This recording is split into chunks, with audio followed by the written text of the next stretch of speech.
Attention! We're back, bigger and stronger than ever. Season 2 is reloading May 26th at 8 p.m. Eastern Time. What's up? Being a black man, we gotta stop letting this slide. With new hosts Let me tell you what damn time it is. and big celebrity surprises. Kiss my behind, it's Oprah Winfrey. Subscribe today at Truth Talks Live. Give black people what they need, and we'll show them for you. And don't miss out on all the upcoming viral moments. Simulcasting weeknights at 8 p.m. on Roland Martin Unfiltered and Black Star Network and Truth Talks Live. I'll see you there.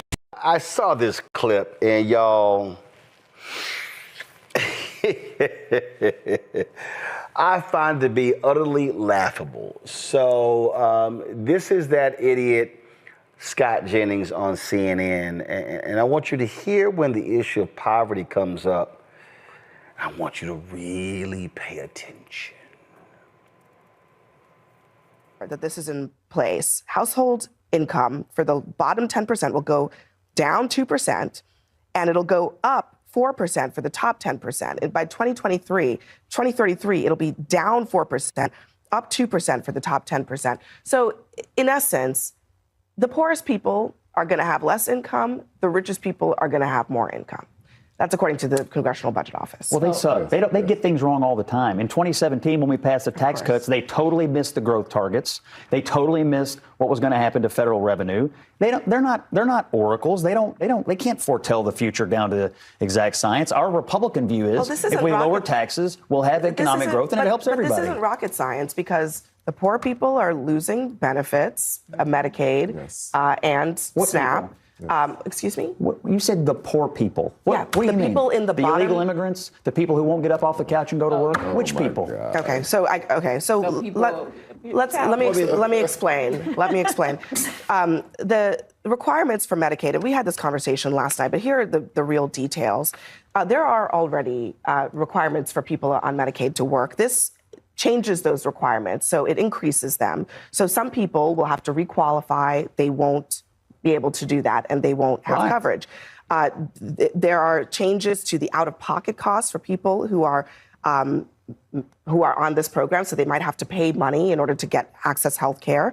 It changes how the federal government reimburses the state if they provide coverage for undocumented immigrants. So there are some real changes to people who are eligible for the program now who will not be eligible for the program in the future. I just really have to. Okay. So he said, who are these poor people? Well, that's interesting.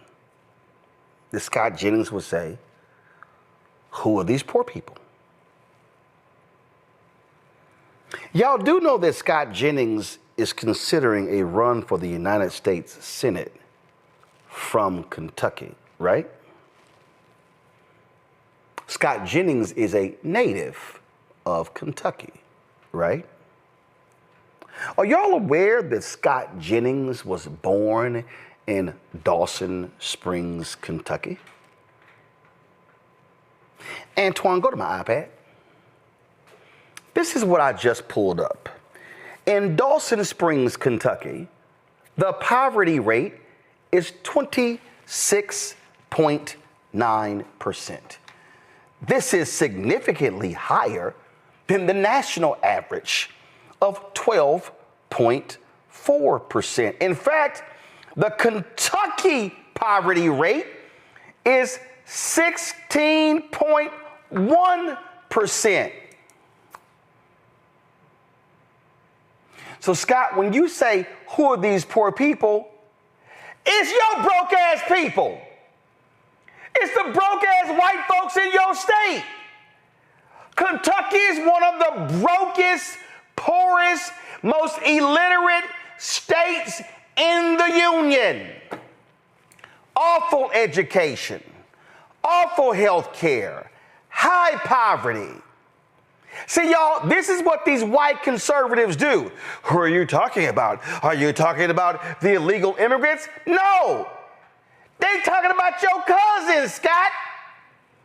Your family members. See, I know you just signed your big new CNN contract and you think you the shit and the New York Times has done a story on you and all these folks. But Scott Jennings, you clearly forgot where you came from. Scott Jennings, you come from a broke-ass town. I ain't even gonna call it a city. Because y'all not a city. You're a town. And see, this is what happens when these white conservatives get them a nice highfalutin drive, got you a little nice little suit, and you sit your little arrogant, smug ass on CNN, sipping on your coffee, and you think you the man. And your state is going to get screwed. See, I remember in 2016, I never forget, I was sitting here reading the article, and these folk, these broke, illiterate ass folk in Kentucky, I don't know what's going to happen. I don't know. We voted for Trump. And I sure hope Trump do something about that Obamacare. But I'm worried about my Affordable Care Act.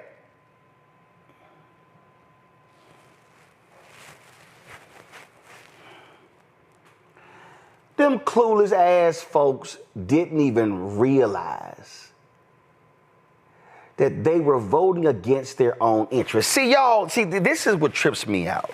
I get a kick out of when I do these shows with these white conservatives. Like Patrick Bet-David, hell, he ain't even no white conservative. His ass came from Iran or Armenia, one of them damn countries, and he gonna try to tell me why I move back to the neighborhood. Why don't you move your ass back to your country? You ain't from here. So, they love talking about y'all black folks. Y'all keep voting Democrat. And what have y'all gotten for it? Then they run these handkerchief heads out here like Candace Owens and Brandon Tatum. And they all come out here. Y'all ain't got nothing. Then you got that crazy ass fool out of Chicago, the fitness woman. Oh, this is what the Democrats, and what have y'all got? And what have y'all got? All right, y'all notice. They don't never ask white folks that question. The national media, they don't never ask white people in Mississippi and Alabama and Arkansas and Georgia and North Carolina and South Carolina and Tennessee and West Virginia and Kentucky and on and on. They never ask them, why do y'all broke, illiterate, uninsured white people, why do y'all keep voting against your own interest? What has the Republican Party given you? I know what they gave y'all is what Howard Dean said in 2004. God gave guns. Y'all love y'all guns. Y'all hate the gays. And y'all so-called love you some God. Except when it comes to feeding the poor, clothing the naked, and providing shelter to the homeless. See, I get a kick out of seeing these folk in West Virginia. I get a kick out of seeing the folk in my home state of Texas talking about how they love them some Donald Trump, and they wearing their MAGA hats proudly, and they flying their Trump flag, and oh my God, Trump gonna change this country, and your broke ass about to lose your Medicaid. They've talked about how many hospitals are going to be impacted. Some 72 to 100 rural hospitals are not going to be able to pay their bills. But y'all thought y'all were doing something to the blacks. Oh, y'all thought y'all were doing something to them illegal immigrants. Oh, yeah. Oh, yeah. We going to go after them. Oh, yeah. We about to sit here. And we about to give so much money to the military that their budget is about to hit $1 trillion. And we never spent $1 trillion in American history on the budget. But oh, here it comes. But all y'all broke ass people in Dawson Springs, Kentucky, the home of Scott Jennings. Let's talk about them food banks not getting food. Let's talk about when your cough turns into bronchitis and your bronchitis turns into pneumonia. And then you're going to look up and they're trying to gut the Affordable Care Act. They're trying to gut Medicaid. Your hospital's going to shut down. Then what you going to do? I know what you're going to do in Dawson Springs, Kentucky. You're going to go home and you're going to wrap yourself in your Trump flag and you're going to try to figure out how to warm up. But guess what? Ain't no lining in it. It ain't fleece. It ain't going to help you. See, I can't wait. I would love to hear I would love to have Scott Jennings go back home. Matter of fact, CNN, why don't y'all send Scott Jennings on one of them silly little ass interview tours? You know, y'all love sending Van Jones out. Why don't y'all send Scott Jennings back to Dawson Springs? Why don't say, oh, hometown boy done gone national? Oh, we get to look up on TV and we get to look at our like little Scott Jennings. It's right here from Dawson. I bet they got a sign. Dawson Springs, Kentucky, home of CNN Scott Jennings. And then you get to go ahead, he get to come back. Let's have Scott tell them what happened to the program that helped folk pay their energy bills that got gutted by Elon Musk Doge. I'd love for Scott to go back and talk about if there are any farmers out there, how they gonna be impacted by these tariffs. Antoine, go back to my iPad. Let me say it again, y'all. The poverty rate in Kentucky is 16.1%. But in Scott Jennings' hometown of Dawson Springs, Kentucky, the poverty rate is 26.9%. National rate is just 12. So the poverty rate is more than double that in Dawson Springs. Here's some more information right here. Comparison to Kentucky. The poverty rate in Dawson Springs. Come on back to my iPad. Let's go. The poverty rate in Dawson Springs is more than 1.5 times the rate in Kentucky. Who's the largest demographic living in poverty in Scott Jennings, Dawson Springs? Females, 55 to 64. Followed by females, 35 to 44. Then females, 75 plus. Because see, Scott, he 47, y'all, so maybe he don't care because that ain't even in the, so he's like, oh yeah, we good. So the 45 to 54 people, they good. See what happens? See what happens when you go to the data? See, I really wish somebody on that panel last night was a little quick with the iPad. So I'm just letting y'all know what would happen. If Roe was on there and he said that bullshit, I would looked up, boom, Scott Jennings, hometown, Dawson Springs, boom, poverty rate. Scott, they talking about your broke ass town. We played the clip of the Congresswoman reciting how many people in each congressional district were going to lose Medicaid. But y'all, they don't care. See, this is why Bishop William Barber in the Poor People's Campaign, why they are trying to ignite poor folk in America, low income in America, the working class in America, to vote their economic interest. Because I don't care if you are white in Dawson Springs, Kentucky.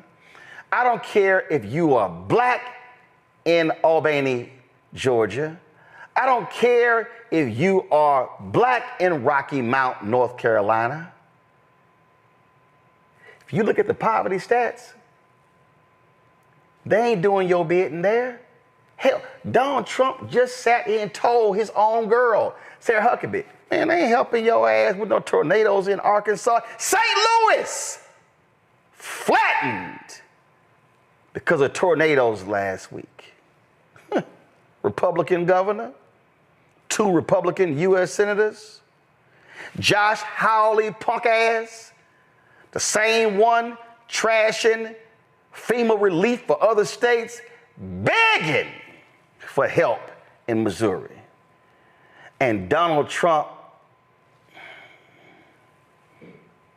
I'm sorry, my orange ass is going to Mar-a-Lago where I'm hosting a dinner for 200 people who I'm not releasing their names who have given money to my coin.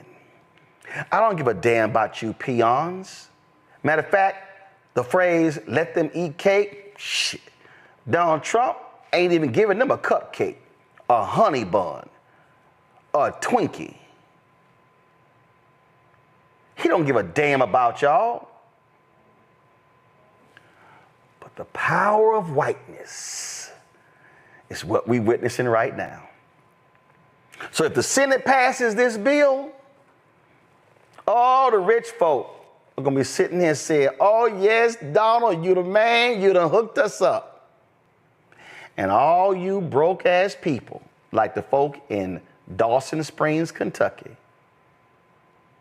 I sure hope y'all have a word or two for your favorite son, Scott Jennings, who done gone to the big time.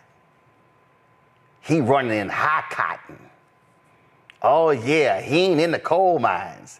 He all dressed up and cute, and he doing meetings in the Oval Office and taking pictures, and Trump has endorsed his book. And your broke ass is gonna be homeless, foodless, fatherless, healthcare-less, hospital-less. I can throw any less on the end. That's what y'all gonna be in Dawson Springs and the whole state of Kentucky. Reese, going right ahead.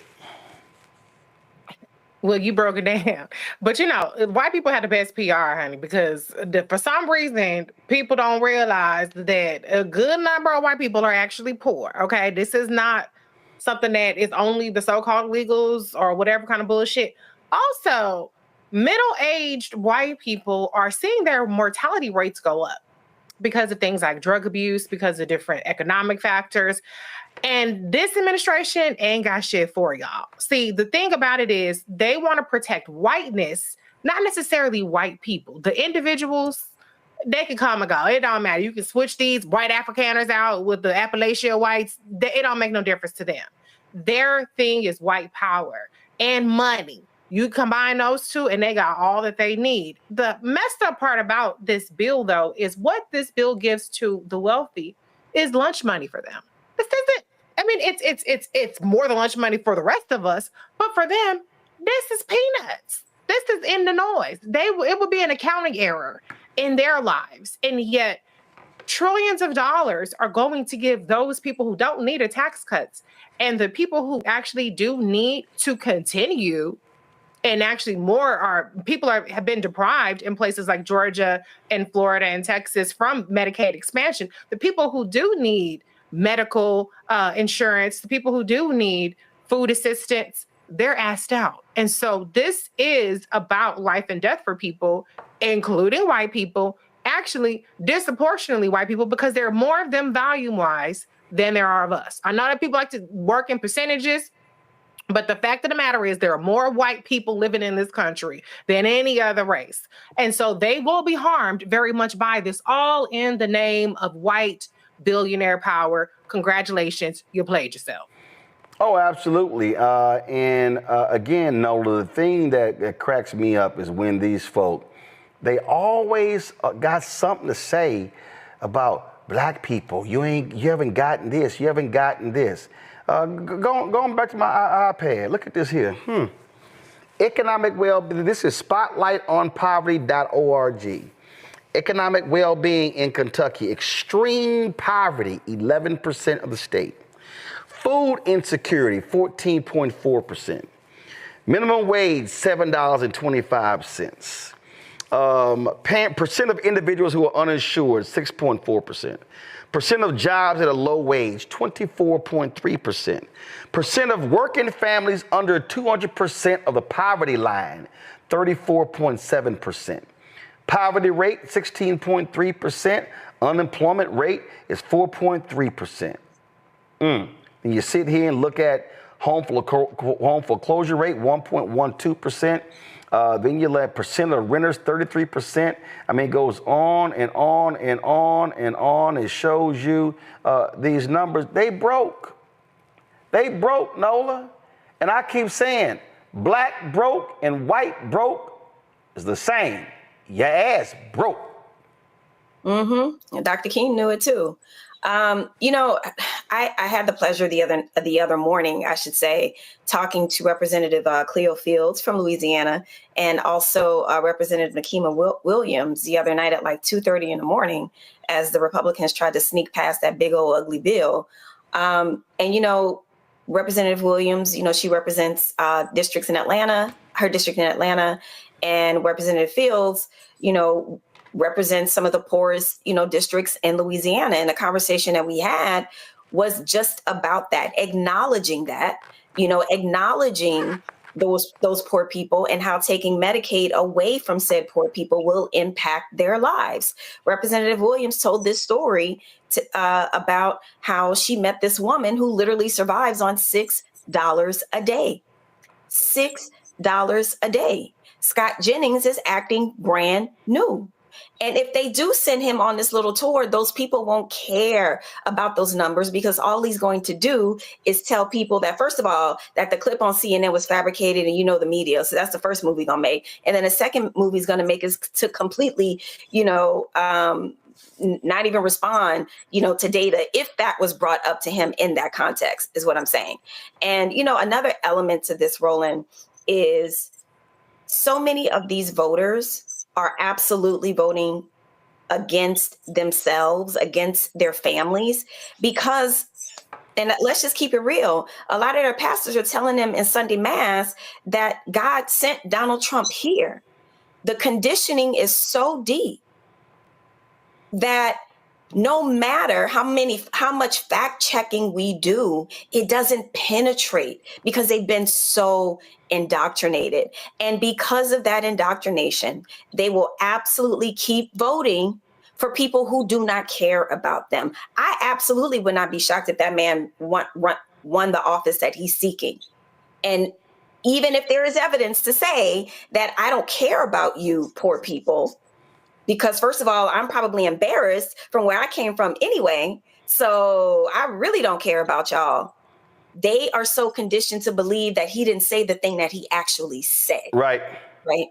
So, you know, this situation with the way that they tried to do this bill, we'll see what happens in the Senate. But there are a lot of people who are going to be impacted. Mark my words. And the ugly thing about it is the last thing I'll say, even when people start dying, and unfortunately that's what's going to happen, they still won't care. Again, go to my iPad, Antoine. So this is a piece story right here. New census data shows more is needed to cut poverty and improve incomes. This is in Kentucky. It says right here. And so when arrogant, smug ass individuals, like, look at this right here, pandemic era federal program / child poverty. Official child poverty in Kentucky went from 21.8% to 10.9%. In Kentucky. That's what happens when you make investments.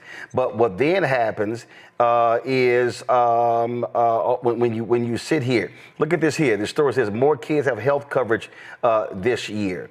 Then Kentucky's rate of uninsured plummeted for everyone after Medicaid expansion. Numbers don't lie. And so all of these data points, look at this here. It shows you black Kentucky households, how there was a drop there. And then what does it say? Pandemic era support show us that cutting poverty is possible. And you know what they want to do, Greg? They want to slash poverty programs. They want to do all of that. That's all these cats are doing. We just need to understand what is happening here and the lies that they love telling. Yes, it's very sobering to hear you go through those statistics. This whole segment, and then, as we just heard, Reese and Nola just walk us through the fact that it won't matter, that it doesn't matter, and it won't matter. It's one thing to be an open racist, It's quite another to believe because, as you just said, Nola, as you said, Dr. Haynes, because you have been thoroughly brainwashed in a cultural and ideological position that Black people are simply not human, or certainly not as good as you are. That is the Christian fascist view. And thank you for making that very keen and important distinction, Nola, between Catholicism more broadly, which is the original European form of Christianity, of course, and the extremist view.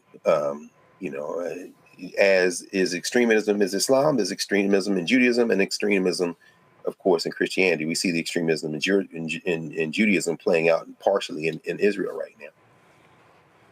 So that's going to block them from ever doing anything else. I'm thinking about two books that came out just before COVID. One by Dr. Jonathan Mertzel entitled Dying of Whiteness, How the Politics of Racial Resentment is Killing America's Heartland. You've mentioned this book before. The idea that voting against their political interests, their class interests, they would rather die. And we see, as a result of the policies that have been fomented by those owned by the billionaires who installed them in office, in part by weaponizing this propaganda, even as Elon Musk says he's not going to spend millions and millions more anyway, because maybe there's a growing resistance.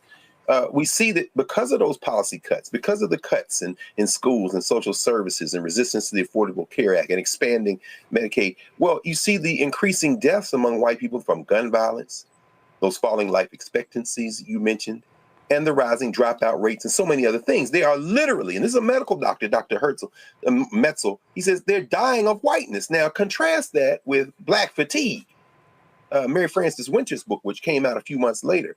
Black Fatigue, How Racism Erodes the Mind, Body, and Spirit. We are tired of trying to appeal to people based on our common humanity when they are looking at us like, it's not that I hate you, Black girl. It's not that I hate you, Black boy. It's just that you're a different species. And I look at you the way I might look at my pet, sometimes with sympathy, sometimes with celebration if you're my favorite rapper or basketball player, but always as something just a little different than I am. Those would be the liberal Afrikaners in South Africa. In fact, when Ramaphosa brought his cabinet there, he had some Afrikaners with him. I look at Ernie Els, the Big Easy, the golfer who tried to plead to his common whiteness with Donald Trump yesterday in the Oval Office. And I wonder, does Ernie Els look at Cyril Ramaphosa as being his equal? Or does he just say, I tolerate you and you're a nice species, but you're a little bit different than me? I would almost trend toward the latter. And this is where we're going with this. If you can't stop these maniacs from voting against their interests when they will simply say to you, I would rather be white and dead than human and alive, then Black Fatigue, it seems to me, and maybe even to Mary Frances Winters in her book suggests that we need to find who we can organize with, which is what Reverend Barber has been doing. We need to appeal to those who do have open ears. And the Scott Jenningses of the world, and the Junior Varsity Vances of the world, and the Tim Scotts of the world, and the 8 Negroes who voted for, Lord have mercy, the funniest thing about that I saw on social media about the new and then the so-called president of Florida A&M, I can't repeat here. Let's just say that somebody tweeted that blank sits on the highest of 7 hills, and you can kind of infer the rest in terms of drug abuse and what might be inferred from that. But the point is that those people all share one thing in common. It isn't race. It is a fealty to toady and kowtow and kiss ass and do whatever they can not to return to that coal mine, not to return to that cotton field, not to return to that job that they think is beneath them. And they will do anything to foment that. Let's start wasting our breath with Scott Jennings. If him and his constituents want to die of whiteness, so be it. We have Black Fatigue now, which means that should instill in us a determination to find those people who will build in our common humanity. And when we install policies that will help everybody, them hillbillies will be saying the N-word, but they'll do it with a new set of teeth, and we won't care one way or the other. Hello, I'm Isaac Hayes III, founder and CEO of Fanbase. Listen to what I'm about to tell you. The window to invest in Fanbase is closing. We've raised over $10.6 million of our $17 million goal. That means there's room for less than 6,370 people to invest in Fanbase for the average amount. The minimum to invest in Fanbase right now is $399. That makes you an owner in Fanbase today. Go to startengine.com/fanbase to invest. Why? Because current social apps have taken advantage of users for far too long, with content suppression, shadow banning, harmful racist content, and no real tools for monetization and equity. Fanbase has over 1.4 million users and counting, allowing anyone to reach all their following and monetize their content from day one. Social media is the new TV, and whoever owns the apps that distribute that content have the opportunity to own potential billion-dollar companies. While big platforms with uncertain futures are failing to serve their users, Fanbase is stepping up to fill the gap. Don't wait until it's too late. Invest now, invest for yourself and your future. Go to startengine.com/fanbase and own the next generation of social media.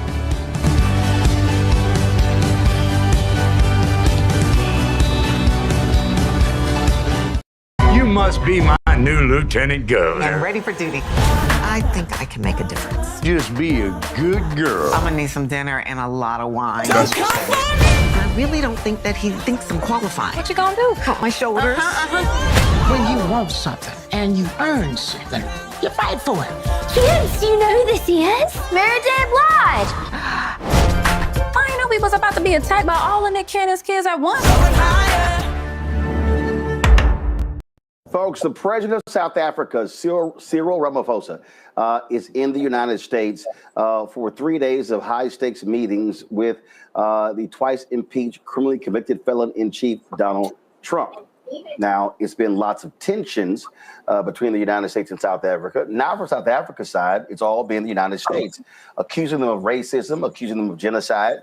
Donald Trump taking the side of white Afrikaner farmers there in South Africa, lying about farmers being killed over land, just lies, lies, lies. You've had Secretary of State Marco Rubio attacking the South African United States ambassador, refusing to allow him to be in the country.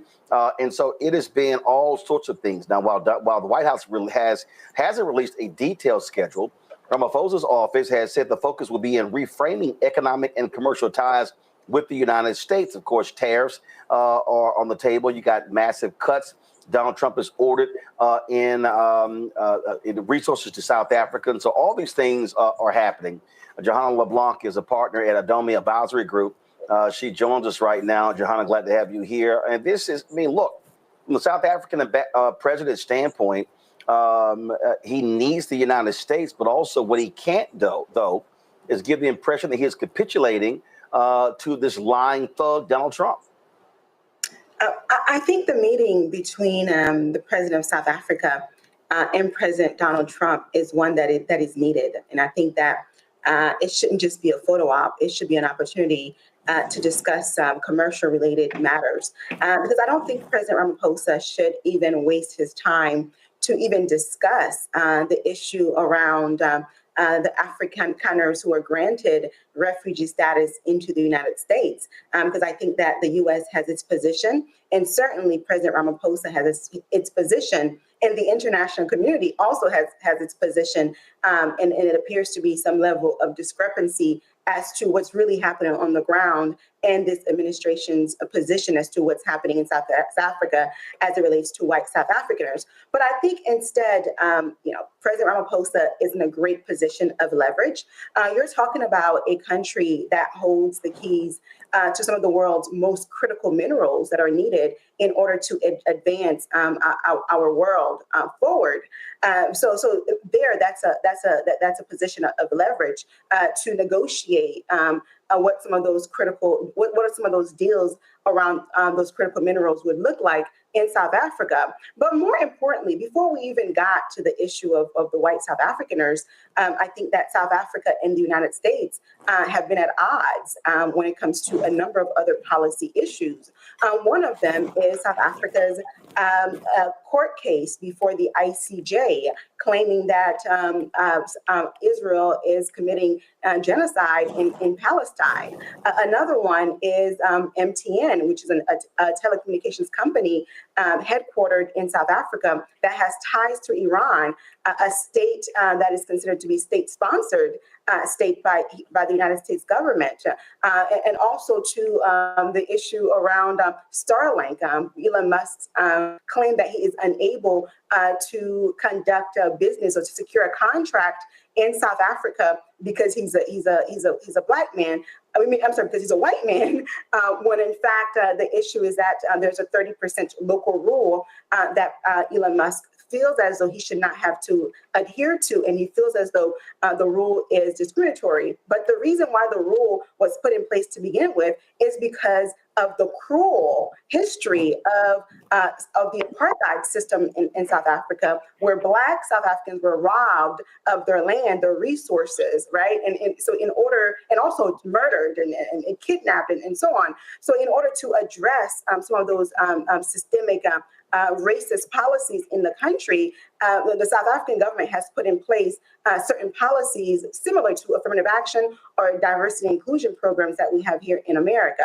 But I think nonetheless, President Ramaphosa is in a very good place to negotiate with this administration around trade-related matters, certainly, and definitely the critical minerals that we talked about earlier. And look, first, it's not a difference of opinion when it comes to what these white farmers are dealing with. It's lies. It's lies from Donald Trump. It's lies from the United States. He's been lying and saying white farmers are being killed left and right. He's a liar. So South Africa is like you're having to prove a negative because you got an individual who's a liar.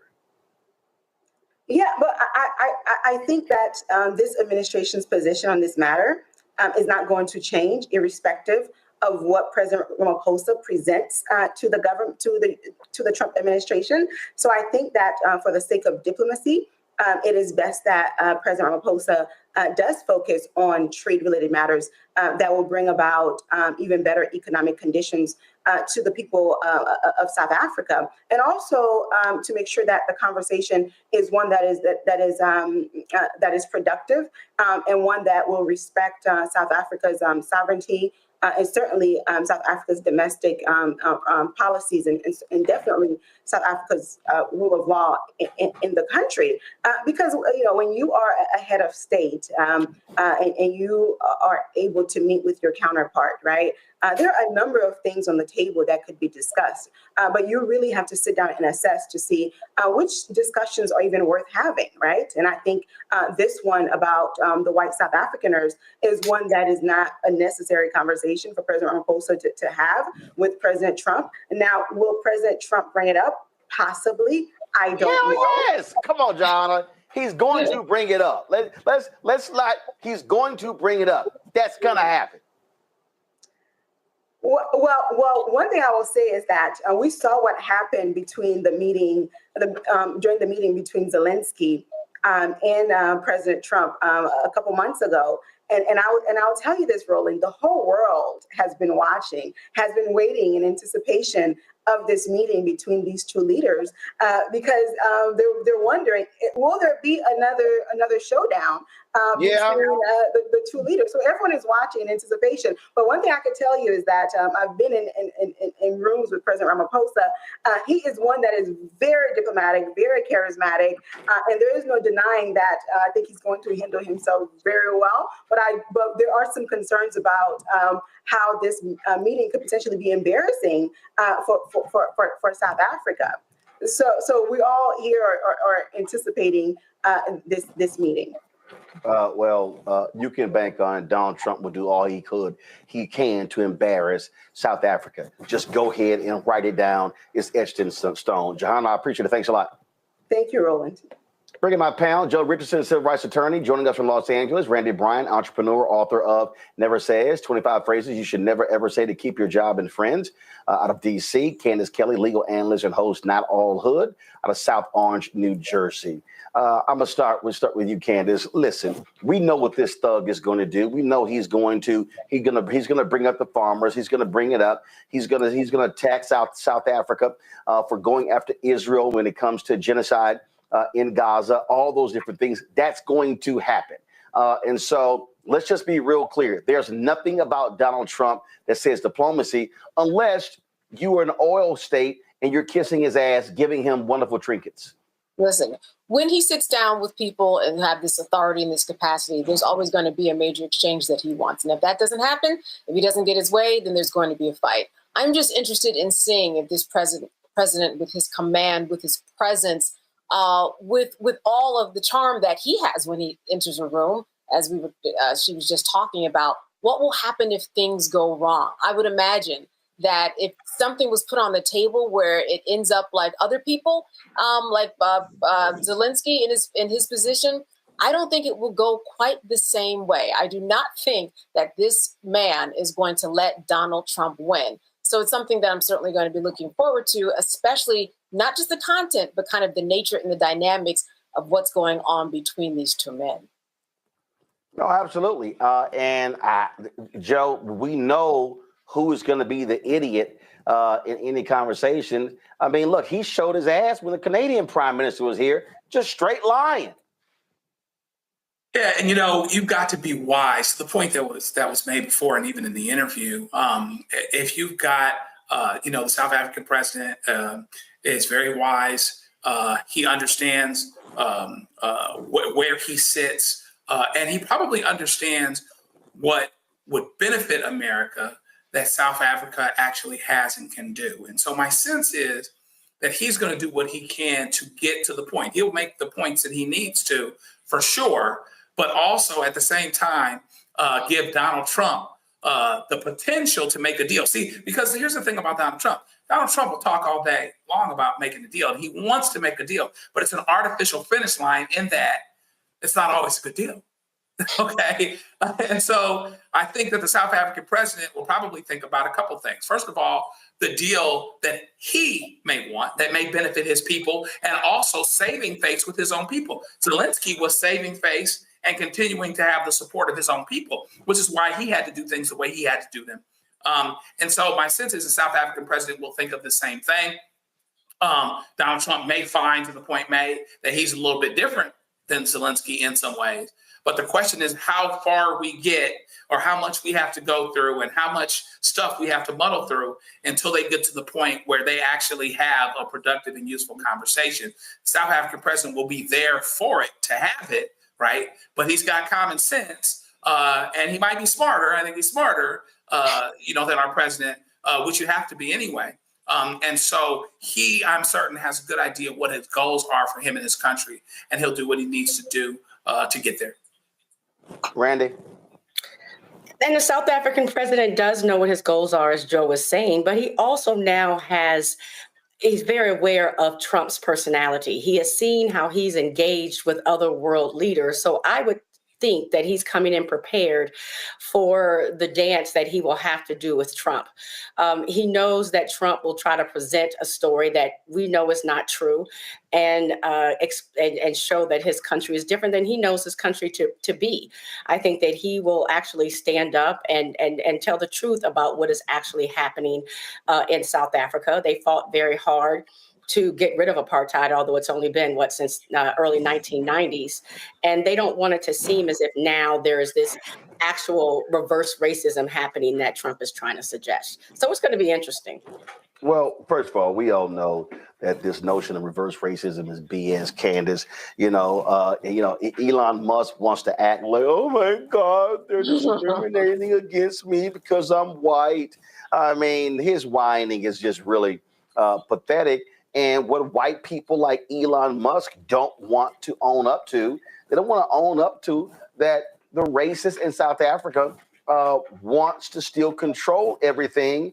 And the ANC is like, no, y'all are going to have to sit here. We had to endure apartheid for so long. Yeah, this is the remedy because of your racism, of your mothers and fathers and aunts and uncles stealing this country from black people.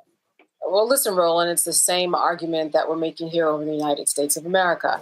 We need to right the wrongs and kind of push through a system that where everybody, once they take part, it ends up unfairly to those who it kind of, falls upon. So this is the exact same thing that we are seeing. Groups of people trying to change history, and then the Black South Africans coming in and saying, no, you need to understand what it is. It's a learning process, and it's something that people, when they try to change history, they're going to get more pushback. They're going to get more pushback from groups. They're going to hear more about that. The same thing that is going on in the United States is going on in South Africa. Interestingly enough, history similar, outcome similar, how we are trying to recover is similar too. So it's no surprise about where this is going to go. I think what's very interesting is that we are finding ourselves in the same position with, again, similar passive history and racism, and how we have to continue to turn our wheels and go out of our way to correct what somebody else has done. So it will be very interesting to see how this meeting turns out. But Joe, the difference is white people run this country. Black people control South Africa, the political apparatus in South Africa. Yeah, the political apparatus is different for sure, no doubt about that. And because the political apparatus is different, they can move toward equity, which ought to be a shared goal, which is a worthy goal, which is a morally correct goal, and they can do that. The other thing that I think I would say that Donald Trump has to be scared of is even more, he might not be so worried, interestingly, he might not be so worried about having an argument with a black man that's smarter than him, right? Because you don't have to be smarter as a black man to have certain people look at you and judge you to be inferior based on, despite the fact you look at the Trump and the Trump administration and you see competence issues everywhere, you see what they perplex or purport to be DEI, that's actually the DEI as they define it.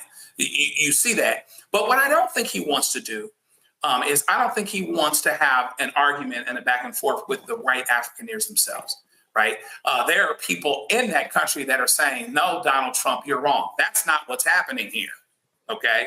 And so if you're having an argument with a bunch of folks that look like Elon Musk, now you have a little bit of a different situation. You're not going to just be able to put a quote black face, a quote DEI face, a quote minority face on this whole thing, and now it is consistent with and helps your narrative back in the States. The reason why he's doing this is that it helps his narrative here, but it doesn't help his narrative here if people there that are white and that look like him are speaking against it. So he has to be really careful about that. Well, I really do hope, Randy, that the South African president does not hold back and will not tolerate having this idiot try to embarrass him on the international stage. I don't think that we are going to be disappointed. Like I said earlier, I think that he is prepared. He understands that, generally worldwide, there are some white people who are having temper tantrums just because we are trying to make things right. Like that's what DEI was about. I love the quote that always says that for people who are accustomed to privilege, equality feels like oppression.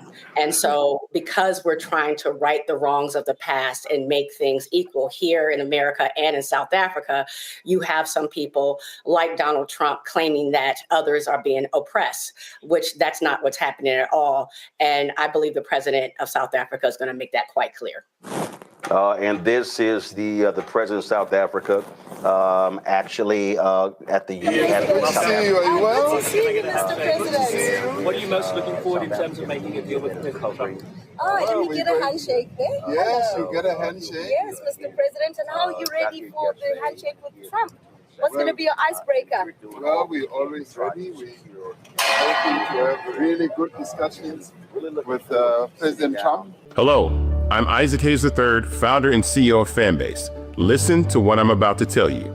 The window to invest in Fanbase is closing. We've raised over $10.6 million of our $17 million goal.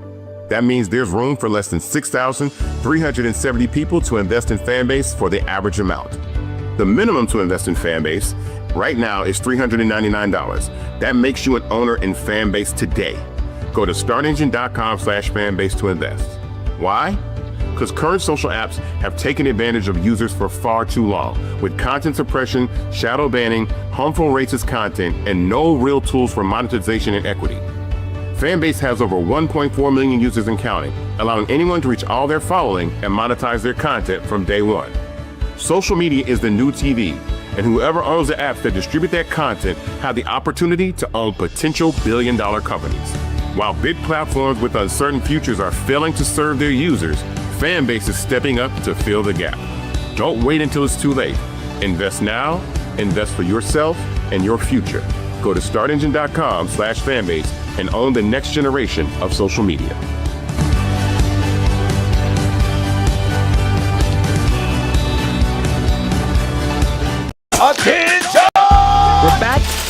bigger and stronger than ever.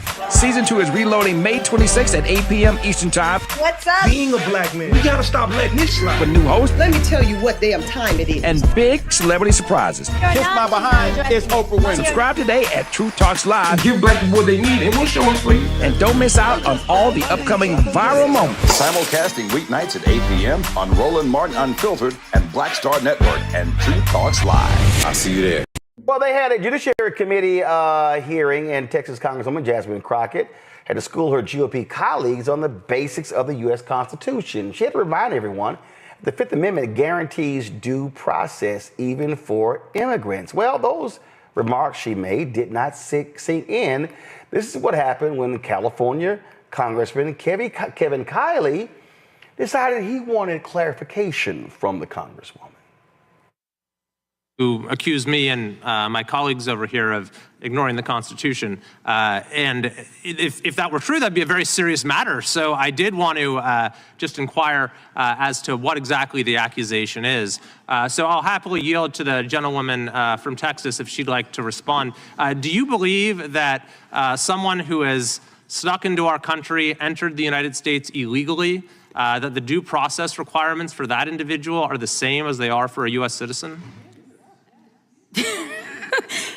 I thought the question was for me, but it seems like the lawyers on this side or just my entire team knows the answer. Mr. Chairman? Per the Constitution, yes, if you are on our soil, you are guaranteed due process. And the fact that there's even a question is why we are struggling right now. In addition to, an additional issue that I have is the executive order that was signed by the president that seemed to get rid of birthright citizenship, which also is laid out in the Constitution, which is why even the most conservative judges have ruled against. There is no one that has ruled that that was okay. Okay, thank you. You're welcome. So thank you. That's simply untrue. The Supreme Court has made it very clear that due process is a context-dependent inquiry. And someone who is here illegally in this country facing deportation, the requirements of due process are specific to that So context. I just want to clarify, and I know that there's lawyers on that side. It's just like we have different standards in general. Like you have a higher standard when it comes to a criminal case versus a civil case, right? So it's preponderance is going to be the burden on a civil case, and then it's going to be higher as it relates to a criminal case, right? It's beyond a reasonable doubt. That is going to be the burden of proof. When the Supreme Court was making distinctions, the distinctions weren't necessarily between is this person a citizen or is this person not. It wasn't a matter of certain people are not allowed to have due process, but it's kind of like there's different ways to evaluate things. The amount of protections that you are going to have in any criminal case. If you think about those that are charged with murder, whether they are a citizen or not, guess what? The burden of proof is still going to be the same. The burden of proof is still going to be beyond a reasonable doubt. There was never a distinction that said somehow, dependent upon your status, you somehow lose your access to due process. And frankly, that is honestly the only thing that the Supreme Court has been consistent on, is that there are due process rights that are going to be afforded to everyone that is found within our jurisdiction in the United States. I have not seen a case where they have said, no, it's okay for someone not to have due process. That is why the plane that was about to leave Texas, they said stop the plane literally at 1 a.m. because there had not been due process for those that were currently being held in the administration's custody. And thank you so much. Thank you. I think I understand your position a little better now. I can't say I agree with everything you said, but I would just say perhaps be careful with throwing out accusations or ignoring the Constitution, without carefully considering those statements, because the demands of due process is not just something that is the same in every context. It's Mr. very Chairman, much I have context. a unanimous. So I yield back. A unanimous consent request. Gentlelady is recognized for unanimous consent. I'd like to submit for the record the Constitution of the United States Fifth Amendment explained, so that the gentleman can see exactly what is in the Constitution, where it says no person. No person shall be deprived of due process. I would just point out the Supreme Court, as the gentleman from California has said, has firmly, I'm quoting the Rehnquist from Justice Rehnquist, has firmly and repeatedly endorsed the proposition that Congress may make rules as to aliens that would be unacceptable if applied to citizens. But currently the Constitution says... It's not the same process due American citizens. Mr. Chairman, it just says no person. The Fifth Amendment will be entered in front of the Judiciary Committee's record. Thank you so much. I just wanted to make sure everybody knows what the Fifth Amendment says. We will take Maybe we could introduce the 14th Amendment too, Mr. Chairman. Okay, that's fine too. Well, you can introduce the whole Constitution. God bless you.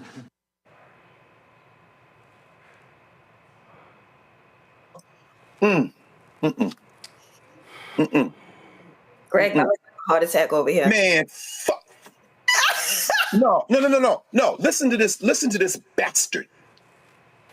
You can introduce the whole Constitution. The only 3 words that mean anything in what he said at the end were the last 3. God bless you. These are theocrats. Let me be very clear about what we just heard. This has been litigated. The Fifth Amendment applies to the United States.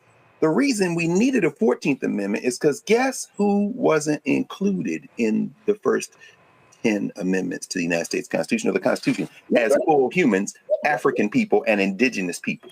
The 14th Amendment to the United States Constitution is when the concept of citizenship was codified. This is the point she was making. So people talking about people here illegally, people here illegally. MF, you're the first one that came here illegally, you bastard, but there was no citizenship rule. You took this land from the indigenous people and then wrote a document that did not establish a rule excluding people on the concept of citizenship, only on the concept of humanity, which you claim for yourself, and created a legal universe that excluded everybody but white people. And white people was to be determined by you, as the Irish in the 19th century. Anyway, the point is this. The 14th Amendment, after a bloody civil war, and perhaps we're on the verge of another one, who knows? But the point is this, the 14th Amendment came in to codify who was or wasn't a citizen. And while the 5th Amendment, as she said, reads that no shall any person be subject to the same offense to be put twice in jeopardy of life or limb, that's double jeopardy, nor shall be compared in any criminal case to be a witness against himself, nor be deprived of life, liberty, or property without due process of law. It said person, not citizen. Now let's go to the 14th Amendment, which was passed because the Dred Scott decision said in 1857 that black people had no rights that any white person was bound to respect, because if in Massachusetts they decided to give you citizenship, that was fine. If in Texas they decided not to, that was fine. Because as Africans, we weren't part of the legal universe. The 14th Amendment was passed for that reason. Now, the clown now thinks it only applies to black people, but it should shut his damn mouth. Now, the point is this, finally, the 14th Amendment, Section 1. All persons born and naturalized in the United States and subject to the jurisdiction thereof are citizens of the United States and the state in which they reside. That is a direct shot at Roger Taney, who said that you're a citizen of a state and the United States. He made up a legal fiction of federal citizenship as if you can be a citizen of the United States and there's some place where it's not subject to the polity of the jurisdiction of the United States. But that's fine. They cured it there. But the problem, what they're going after birthright citizenship for is the second part of that first sentence, which says subject to the jurisdiction thereof. It's a lie. The Kim Wong-Ark case settled that. That was a guy who was born in San Francisco, whose parents had come from China, and he is one of the few people in the United States Supreme Court history who has his name in a decision. If somebody said, you're not a citizen, he said, my name Kim Wong-Ark. The Supreme Court said I was a citizen, didn't stop when he went to El Paso, Texas a few years later. Them crackers down there arrested him and accused him of not being a citizen, and it took him months to prove he was, with a Supreme Court with his name, case with his name on it in his back pocket. But the important, and here is the important sentence in the 14th Amendment. It says, no state shall make or enforce any law which shall abridge the privileges and immunities of citizens of the United States, same as the 5th Amendment, nor shall any state deprive any person, not citizen, person of life, liberty, or property without due process of law. That's the due process clause. But here's the problem. Well, we just heard this white nationalist, God bless you. You can put the whole Constitution. In other words, who gonna check me, as you always say, Reese? The problem is this, what these white boys are trying to do, white boys and girls, they want judges to say in the 14th Amendment and in the 5th Amendment, well, the 14th Amendment is the important one here because that's the citizenship clause. When they said person, they meant citizens. When people say, no, they said persons, they said, no, go back to Section 1 at the beginning. All persons born or naturalized in the United States and subject to jurisdiction thereof. there's enough air in there for the right-wing judge to say, yeah.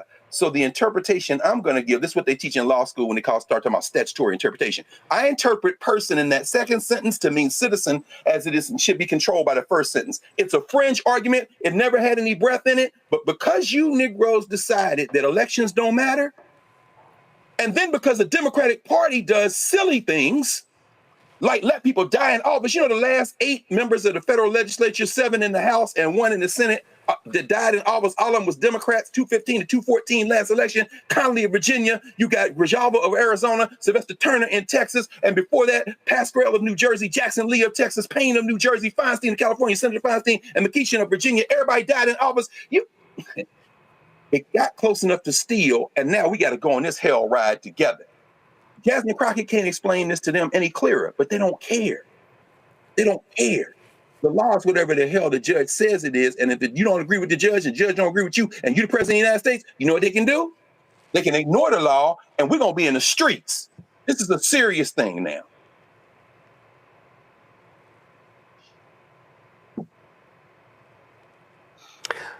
You okay, Greg? Reese and Nola, one of y'all want to follow that? I mean, goddamn. Well, I mean, I'll go. You know, Dr. Carr, obviously, he held it down. He held it down. No. Here's the thing that people don't understand about this whole, the real danger of this due process thing is that this administration will pack your ass up and put you on a plane, and you'll be in somebody's seat-cot in South Sudan. They trying to get people in Libya before anybody had a chance to say boo. And you could be a citizen. There are people, they've admitted, that have protected status. Kilmar, Brego Garcia, and they still like, fuck it, we're not bringing it back.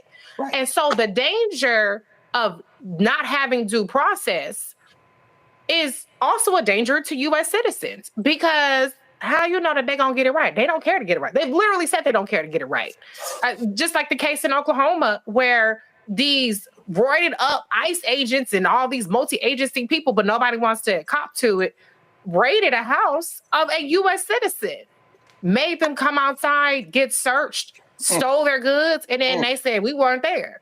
That's where the due process part comes in. And so anybody who thinks, well, I don't think that immigrants should have due process. I don't think if you here illegally, what you need due process for? Okay, when they pack your black ass up, and your family is in front of the Capitol steps trying to get you back, even though you're a U.S. citizen, they're like, well, we're talking about birthright citizenship. Should they really be a citizen? Should they really be this? Well, both of their parents wasn't citizens.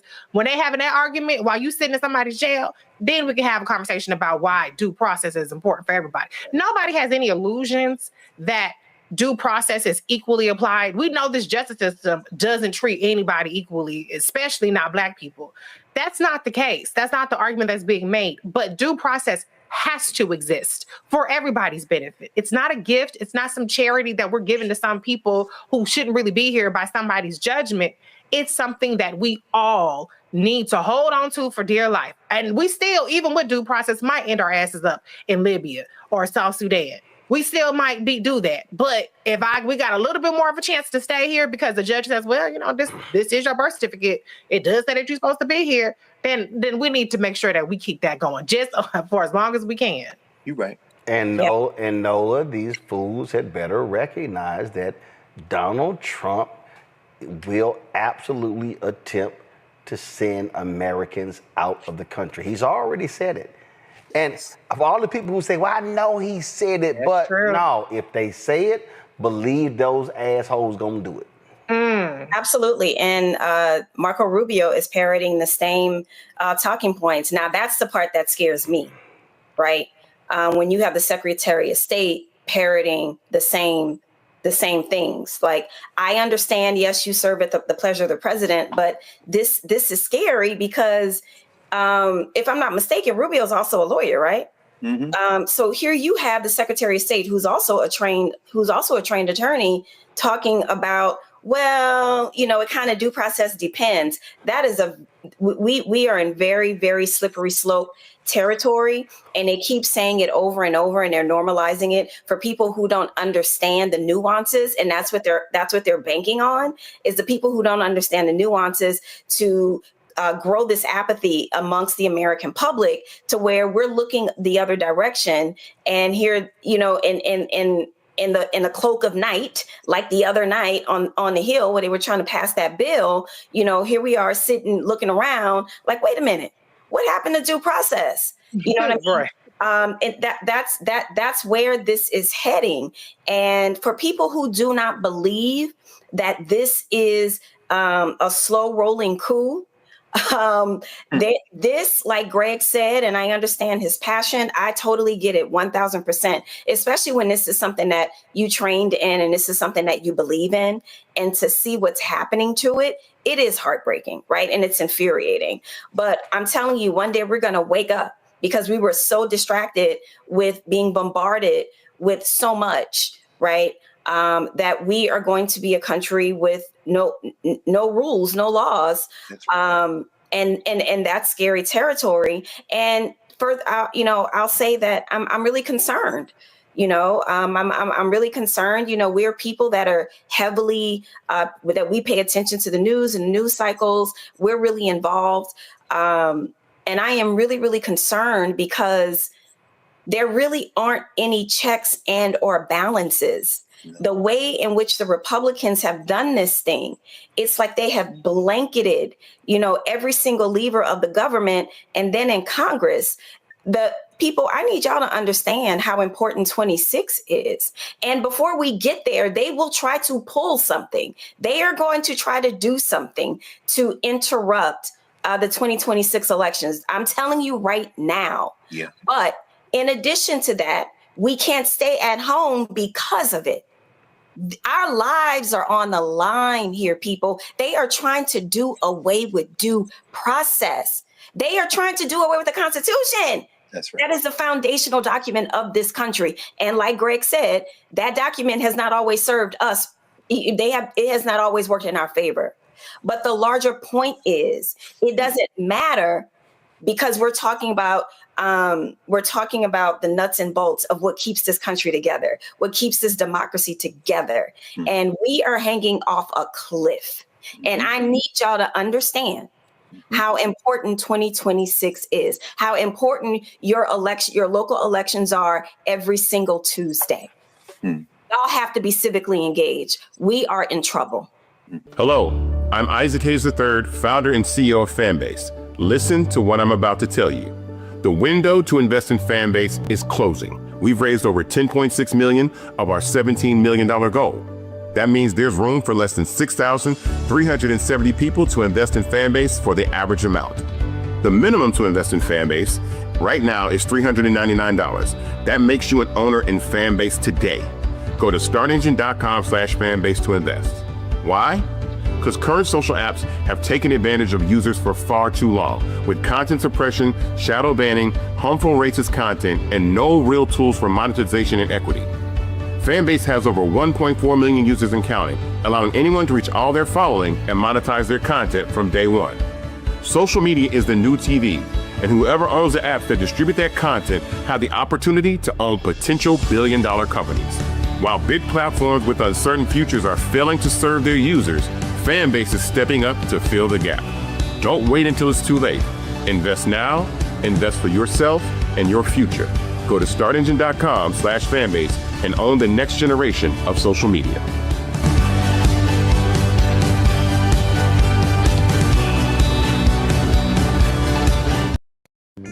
You about these grifting folks in the Trump administration. That's not my opinion. That's a fact. How many times have we told you how they are all about using the power of the Oval Office to help out their own? Well, guess what you're seeing right now? You literally are seeing the Donald Trump administration doing all they can to lean on African nations to do business with Elon Musk. This is an article in ProPublica. This is the article right here. It says the Trump administration leaned on African countries. The goal, get business for Elon Musk. You see right here, you talk about in Gambia, where they were trying to sit here and get them to use Elon Musk's Starlink. In fact, Elon Musk today sent out a tweet. He sent out a tweet where he was complaining about, oh, guess what, y'all? Mr. Victim was complaining about the racism because in South Africa, they won't even talk to me. They won't even take my phone calls because they won't do Starlink. Yeah, he's literally whining and complaining that in his own home country of South Africa, they won't let him come in and do Starlink. Boy, isn't that so sad? Look, this is the tweet, y'all. South Africa has now passed 142 laws forcing discrimination against anyone who is not black. Even though I was born in South Africa, the government will not grant Starlink a license to operate simply because I am not black. This is shameful. This is a shameful disgrace to the legacy of the great Nelson Mandela, who sought to have all races treated equally in South Africa. Joshua Kaplan is a reporter for ProPublica. He joins us right now. Joshua, glad to have you back. Dude, this is crazy. And so what you have is you have the Trump administration doing all they can to drive billions of dollars in business to an individual who did more to fund his re-election than anybody else in America. Yeah, I mean, it's obviously this dual role that Musk has right now of being the biggest campaign donor in the White House with this sweeping power to essentially to remake foreign policy, to remake the federal government. At the same time, has not only not divested in these companies, but is still running them. He is still the CEO of them. I mean, that in of itself opens up, the sort of conflicts of interest that, I mean, it's difficult to imagine how a past administration would handle it, but, carefully vetted by government ethics lawyers. And now with what we've discovered has been happening in Africa with the State Department, and particularly in Gambia, I mean, it's really the starkest known example of the Trump administration using the incredible might of U.S. foreign policy apparatus to advance the business interests of Elon Musk. And see, and the thing here, we already saw what happened when Trump gave him the keys to the kingdom with Doge. And that is, he starts whacking departments, basically gutted every single agency that was investigating his companies, saving himself potentially billions of dollars in fines and also through lawsuits. And Trump is like, oh, yeah, we're going to use the power of the United States to force these countries that have small GDP, that greatly depend upon foreign aid. And so we're going to basically force them to do our bidding. And that is to drive money into the pockets of Elon Musk, who, by the way, Elon Musk is so hilarious. He's claiming discrimination. This is the same Elon Musk whose Tesla was sued by black people for discrimination, and they lost. Yeah, I mean, and to flesh it out a little bit more, I mean, what we found is that since Inauguration Day, the State Department has made this global push to help Elon expand his business empire in the developing world, and particularly in Africa. And this is played out in several countries in the continent, but the harshest, the most extreme example that we know about, at least, is what we discovered in Gambia. And to refresh, people haven't been to Gambia. It's a tiny democracy in West Africa that is, it's one of the poorest countries in the world. About half of the country is living on less than $4 a day. And why Musk cares about Gambia is that his satellite internet company, Starlink, is trying to get a license to sell its products there. And the Gambian authorities and regulators have been slow to sign off on the approvals that he needs. And so what happens, we get this we get this months-long, extremely aggressive pressure campaign by the U.S. government to push this nation to give Musk Company what he wants. In fact, y'all right. In recent months, senior State Department officials in both Washington and Gambia have coordinated with Starlink executives to coax, lobby, and browbeat at least 7 Gambian government ministers to help Musk. Records and interviews show one of those cabinet officials told ProPublica his government is under maximum pressure to yield. And it keeps escalating. I mean, it's at one point the State Department helped arrange this meeting between Starlink executives and the kind of key Gambian cabinet minister who's overseeing the government's review of Starlink's license. In DC, it got really contentious, and as it was recounted to us by one of the gentlemen who was present, and several other people who were briefed on it. The Starlink people were accusing this Gambian official of holding back his nation's progress, saying things like, "We want our license now. Why are you delaying it?" But it ends in a stalemate. The Gambian official, his name is Lamin Jabi, doesn't yield. And then Lamin Jabi was supposed to have another meeting about this with senior State Department people at Foggy Bottom, but the Starlink people tell him, we're going to cancel that. There's no more need for that. And then instead, that very day, 4,000 miles away back in his home country in Gambia, in Banjul, the U.S. ambassador writes a letter to the president of the entire country, the president of Gambia, saying, asking him to go around this cabinet minister and make the Starlink license happen. She calls it an important request. And so this cabinet minister, Jabi, he tells people that, he feels like the ambassador is trying to get him fired. Yeah, I mean, that's what they do. Questions from our panel for Joshua. Robert, you first.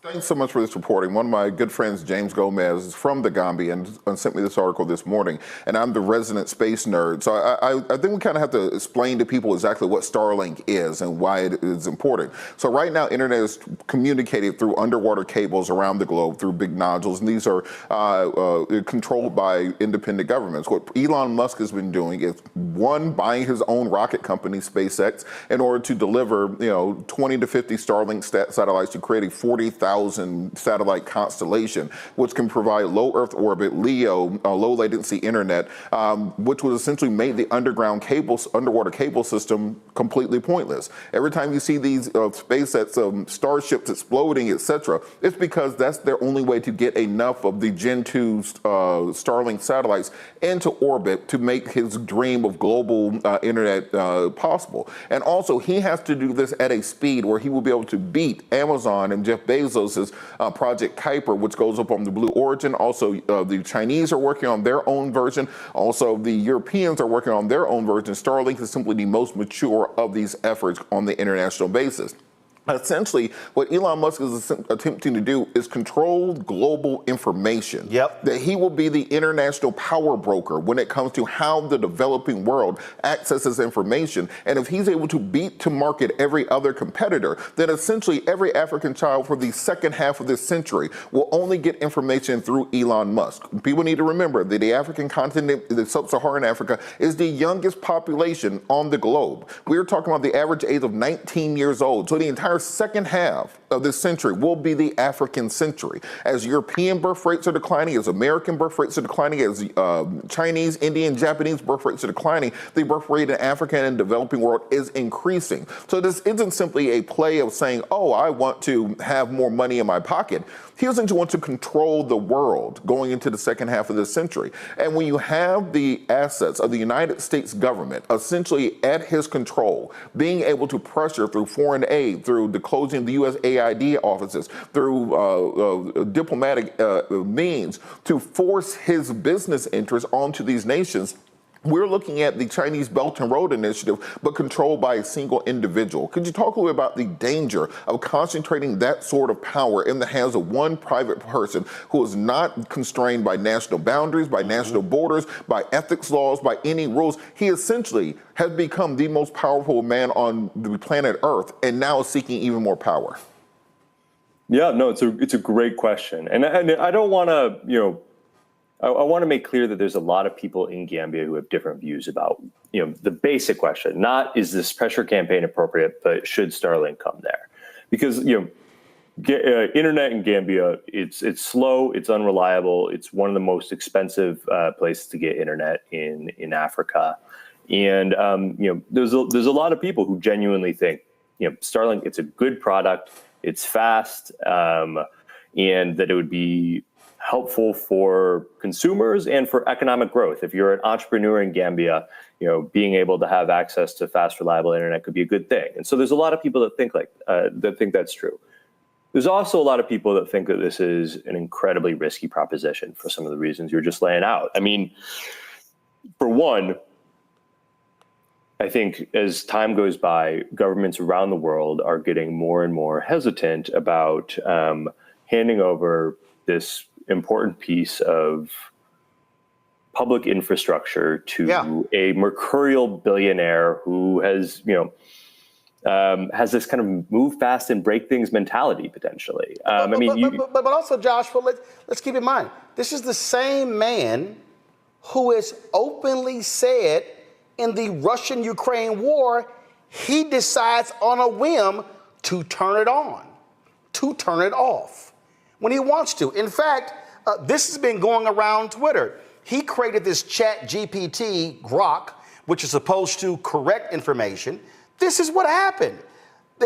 His own chat GPT Grok went crazy on Twitter, and they were talking about, and it said, I was instructed by my creators at XAI to address, quote, white genocide in South Africa and the kill the board chant as racially motivated was conflicted with my design to provide evidence-based answers. The problem is he is literally rigging the chat GPT to frame what's happening in South Africa as white genocide, as opposed to the fact that white farmers are not being killed. It's not genocide. So this is what, he can't be trusted. He doesn't believe in protocol and rules. He runs everything the way he wants to. And the problem is, what they are concerned, which I agree with, if the person is controlling the information, I don't know if he can alter the information. Yeah, you certainly hear people saying that. It's like, is this a national security threat? What does it mean for us to have someone who doesn't live here, doesn't have any physical offices here even necessarily, who can decide to cut things off if he wants? I mean, there's a tweet Elon said about this once that has gotten a lot of attention from his critics in Gambia, where he was talking about foreign regulators' ability to police his company, and he said, quoting here, they can shake their fist at the sky. And so he's, he has sometimes flouted how difficult it is for governments around the world to hold him accountable. I mean, he's done some version of that in the U.S. even before Trump returned to the White House. He has been fighting with U.S. government regulators, and they have a lot more power over him than a government in France or Gambia or Bangladesh does. The other piece of this, though, that's important. It's not just that they're worried about in places like Gambia, places like Lesotho.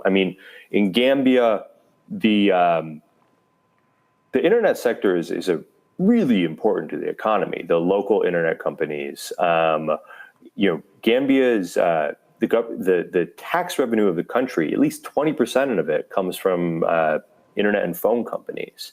And if in a Silicon Valley fashion, Musk undercut their prices, killed off the competition, and then jacked his prices up, the authorities might have almost no power to kind of manage the fallout for the entire economy. That's what a lot of people are worried about here. In Nigeria, that happens. Something like that. Gambia's GDP. Yeah, absolutely. In Nigeria last year, Musk had started with kind of low prices. That was the first African country that Starlink debuted in back in early 2023.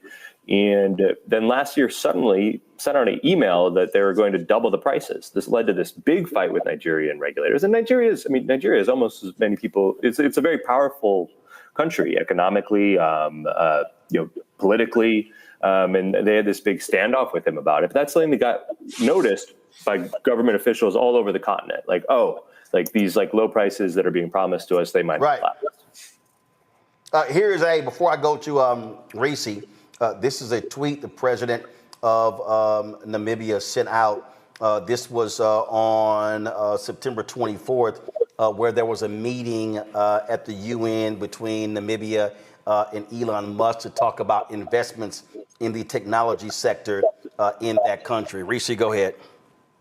I'm wondering about what kind of feedback or concerns this has sparked in the U.S. in terms of government officials, in terms of Congress. Is anybody paying attention on our side about the corruption that this entails? Yeah, I mean, we talked to, in terms of the fallout from the story, I know it's gotten, some senators have talked about it. Mark Warner has been focused on, he's been starting to look into this issue. I just from reading the public record on this. In terms of diplomats, I mean, we talked to a lot of current and former senior U.S. officials, because part we're trying to figure out how different is this that from business as usual for the U.S. government when it wants to play hardball, and they were really upset. I mean, they said that this was an alarming change from how things usually work or should work at the State Department, both because of the person who's going to benefit most from it all, but also because of the tactics that are being used. I can get more into this kind of this threat issue that happened in Gambia, but diplomats told us that former ambassadors said they tried to help American business by making the positive case for the benefits of U.S. investment, and that things like threats, that was a red line, that they were very careful to avoid, even leaving the impression that punitive measures were on the table.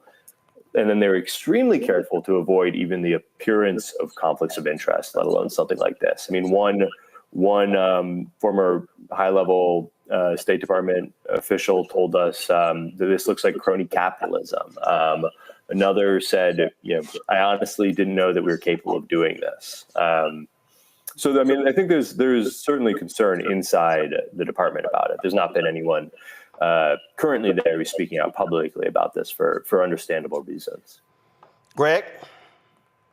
Thank you, Roland, and thanks for this work. I want to focus in, as Robert kind of laid a beautiful kind of global picture for us. And as a person of African descent, my commitment is to our people, the African people, and to humanity generally. So the nation state really isn't a priority for me. I'm glad you mentioned Nigeria, given the fact that the Nigerian government and the military in particular has said that they are not going to get in line with Starlink, which I think it was January 23. I think that Starlink started doing business in Nigeria. It's not huge there, but it's growing, and the government there's like, Starlink. Yeah, if we do that, then our data will go to the United States, which can easily mine and cook the data, or in fact, to Elon Musk. My question, kind of in line with what Robert laid out, is about those other entities that are not competing with Musk, but will ultimately eat his lunch. And I'm thinking now about China. I'm thinking about Russia. We know President Barrow of the Gambia, which incidentally, of course, is where Kunta Kinte came from. It's a very interesting book, The World in a Very Small Place in Africa, that uses the Gambia to talk about globalization. And it shouldn't be lost on us that a lot of our people came out of the mouth of that Gambia River here in the United States. But the president of Gambia was in China, of course, for the Africa-China Economic Cooperation Forum last fall. What do you think about China, Russia, serving as not only counterweights, but ultimately entities, because they're state-backed, that can either check Starlink, subsume Starlink, or, as in the case of China with its electric vehicles, BYD and such, ultimately maybe even marginalize Musk's attempt to kind of become some kind of bizarro Tony Stark and run the world, and render him, if not neutral, in other words, if not neutralize him, certainly put him in a place where he can't pull off these fever dreams that he has? It's an interesting question. I mean, my biggest worry at this point is not, kind of,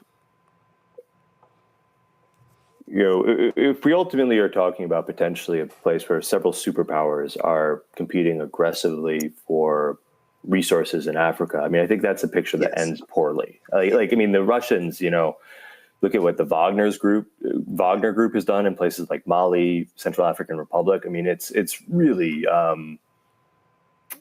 it's an ugly, ugly picture. The Russian footprint on the continent. And I mean, if I would, certainly, I don't feel like I'm in a position to advise someone like a President Barrow about how to navigate this dynamic. But it certainly is the case that you have a lot of diplomats who want the U.S. to, people who want the U.S. to maintain warm relationships and across Africa, who are worried that this sort of behavior is going to harm the U.S.'s image. I mean, you look at the Gambia. The Gambia has been a real partner of the U.S. and United Nations votes when it comes to things like Ukraine. They've been very friendly to the United States of America, and certainly things like this aren't necessarily going to help America's image on the global stage.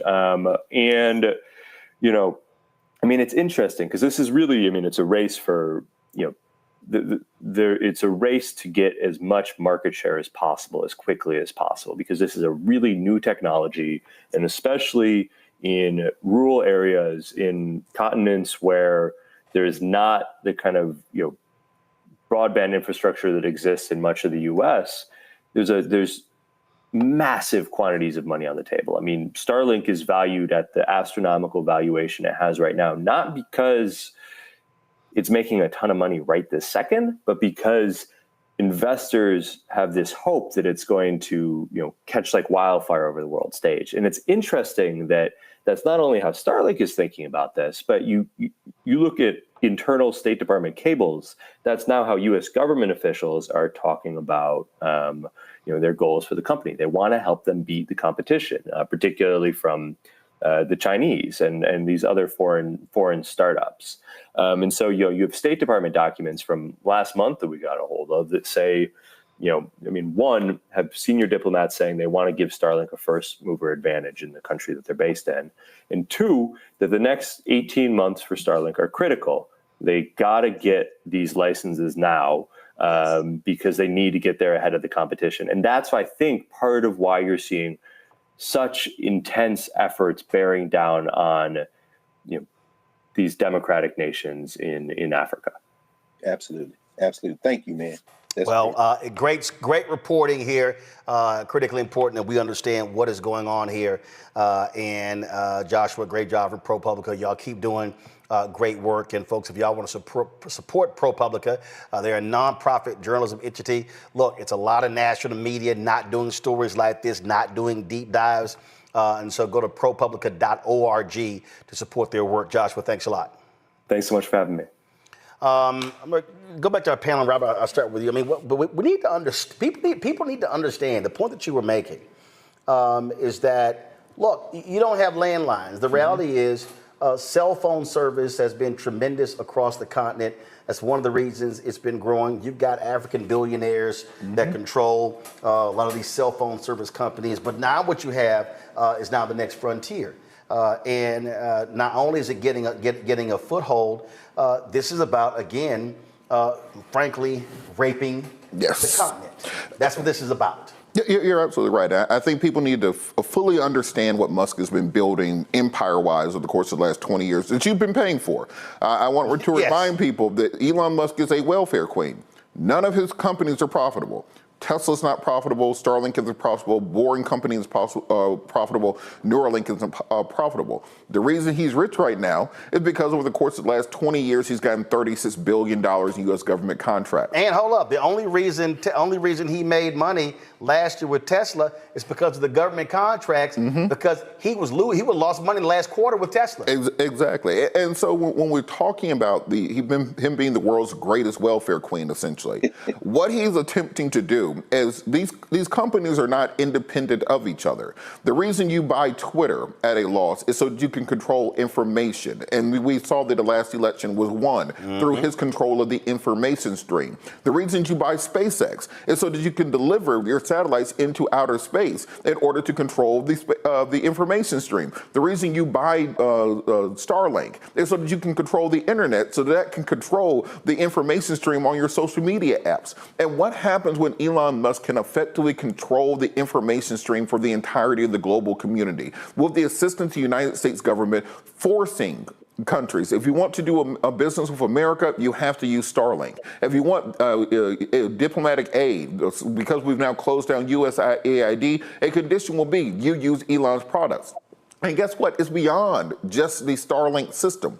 They also want to change the governmental fleet vehicles from being things like Fords to being Teslas. How much money does that push into Wait a pockets? minute. Even though Donald Trump ripped apart the charging stations in federal government buildings. Exactly.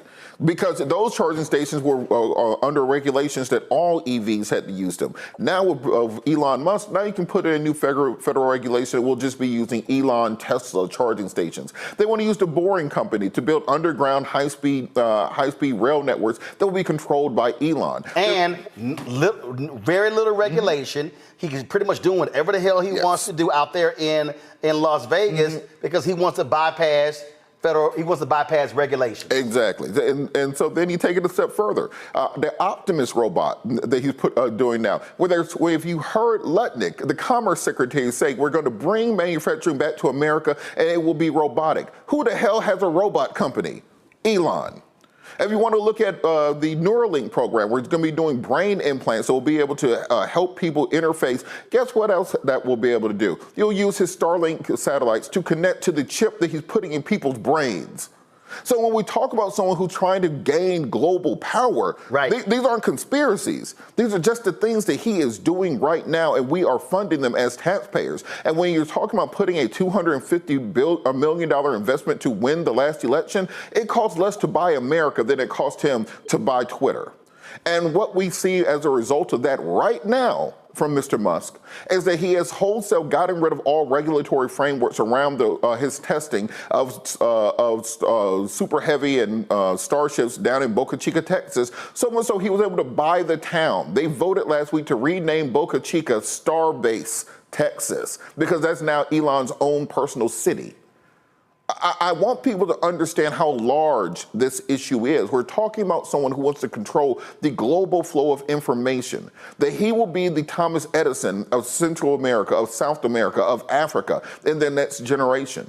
He already is the only foreigner who has a gigafactory in China, in Shanghai. No American manufacturer has a car factory in China. It's against the law there. The only reason he has that is, well, now China is using SpaceX, very similar SpaceX rockets for their own space program. He does not pay attention to global lines. He does not have to follow global regulation. The new Republican budget cuts 25% of NASA funding. What happens when NASA can't afford to send their own rockets into space? They have to rent rides on his own rockets to go into space. So we will now be dependent on Elon for our entire national space programs. You have to look at these things from the macro and understand this isn't just about what's going on in the Gambia or what's going on in South Africa. This is about a group of billionaires attempting to have full global control for the next 100 years. Reese, you cannot let this Tony Stark, what was the Kingsman's, what was the role Samuel Jackson played in that movie? Like, literally, you cannot let this deranged man have this much power. African nations must resist with everything they've got. They have to, because, you know, this man is dangerous. He's dangerous to the world order. And it's really, really disgusting. There is no other American in this world where the United States government has decided that their business interests outweigh the interests of everybody else in the world, where they've decided that they're going to put the weight of the United States government behind one specific business that one person benefits from more than anybody else. And to Robert's point, this isn't even a meritocracy. He's not even a person who's particularly talented. He himself is not the originator of this technology. He manages to hire some smart people, yeah. But at the end of the day, this is creating a monopoly with taxpayer dollars to the detriment of the United States and everybody else. We did not sign up for this, okay? People signed up for their prices to go down, for their lives to get better, not to line Elon Musk's pocket even more and more. And so, yes, this is very dangerous because he's so multifaceted. And let me also add, he has our Social Security information. He has, voting, all of the data mining that they've done when they rummaged through the United States government. And they have aggregated data that typically had been housed separately because you don't want to have one person have access to all this data and create dossiers on every American.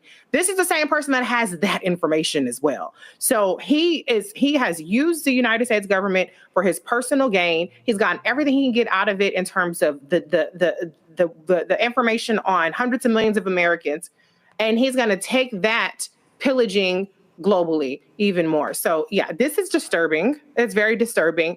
And the only thing that I can hope, which I ain't going to say I'm too optimistic about, is if we should have elections again, the first person that the DOJ needs to be on is Elon Musk's ass. There needs to be a special prosecutor, not 3 years into the next Democratic term, but on day one. There needs to be a special prosecutor looking into Elon Musk. Donald Trump may have gotten immunity from the Supreme Court, but all of these elected officials, all of these ambassadors, all of these people around Elon Musk that are doing all this illegal shit, they need to be in the crosshairs of that special prosecutor on day one of the next Democratic administration.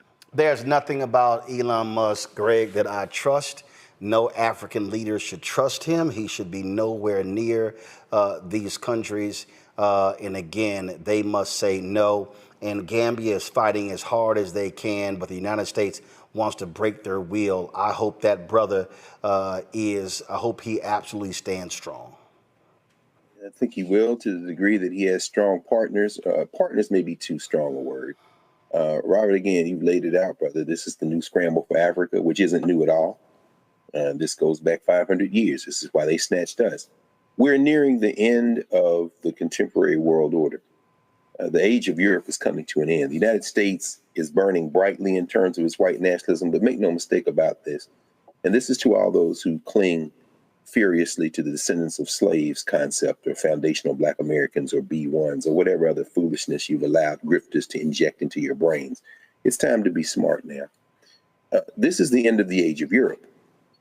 All the settler states of the Western Hemisphere, which came into existence when the Spanish and the Portuguese and the French and the Dutch and the English came across the Atlantic, are either moving to the post-European era. We know, of course, that Brazil was among the countries that has been in Beijing all week for the 10th anniversary of the China-CELAC relationship, which, of course, I think that the chair of CELAC right now, which is the Community of Latin American and Caribbean States with China, is the Colombian president.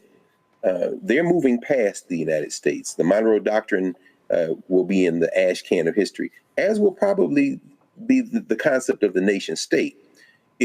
I'm glad you said that, Robert. Elon Musk doesn't look at the lines on a map, and neither do anybody else, any of the other Silicon Valley moguls who were at the Saudi U.S. Investment Forum in Riyadh. We're talking about planes and gifts and all that's very important and very important to Donald Trump.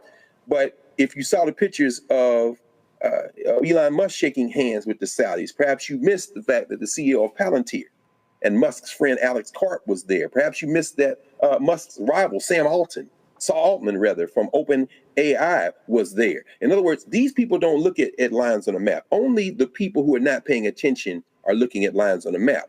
Now, juxtapose that against what happens when you are in a country like Nigeria. Gambia is as low a hanging fruit as you can get. That's the point of entry. That's the experiment. Let me tell you something. Any of y'all ever met or know or been with some Nigerians understand that Nigeria is going to be ungovernable when it comes down to trying to control them. Now, of course, the lure is people want reliable internet access. So you've got millions of people. And as you say, Robert, I mean, Africa is the future. It's the present and the future. Ultimately, well over 1 billion, closer to 2 when you integrate all of us who are not born directly on the continent, but who are Africans into the equation.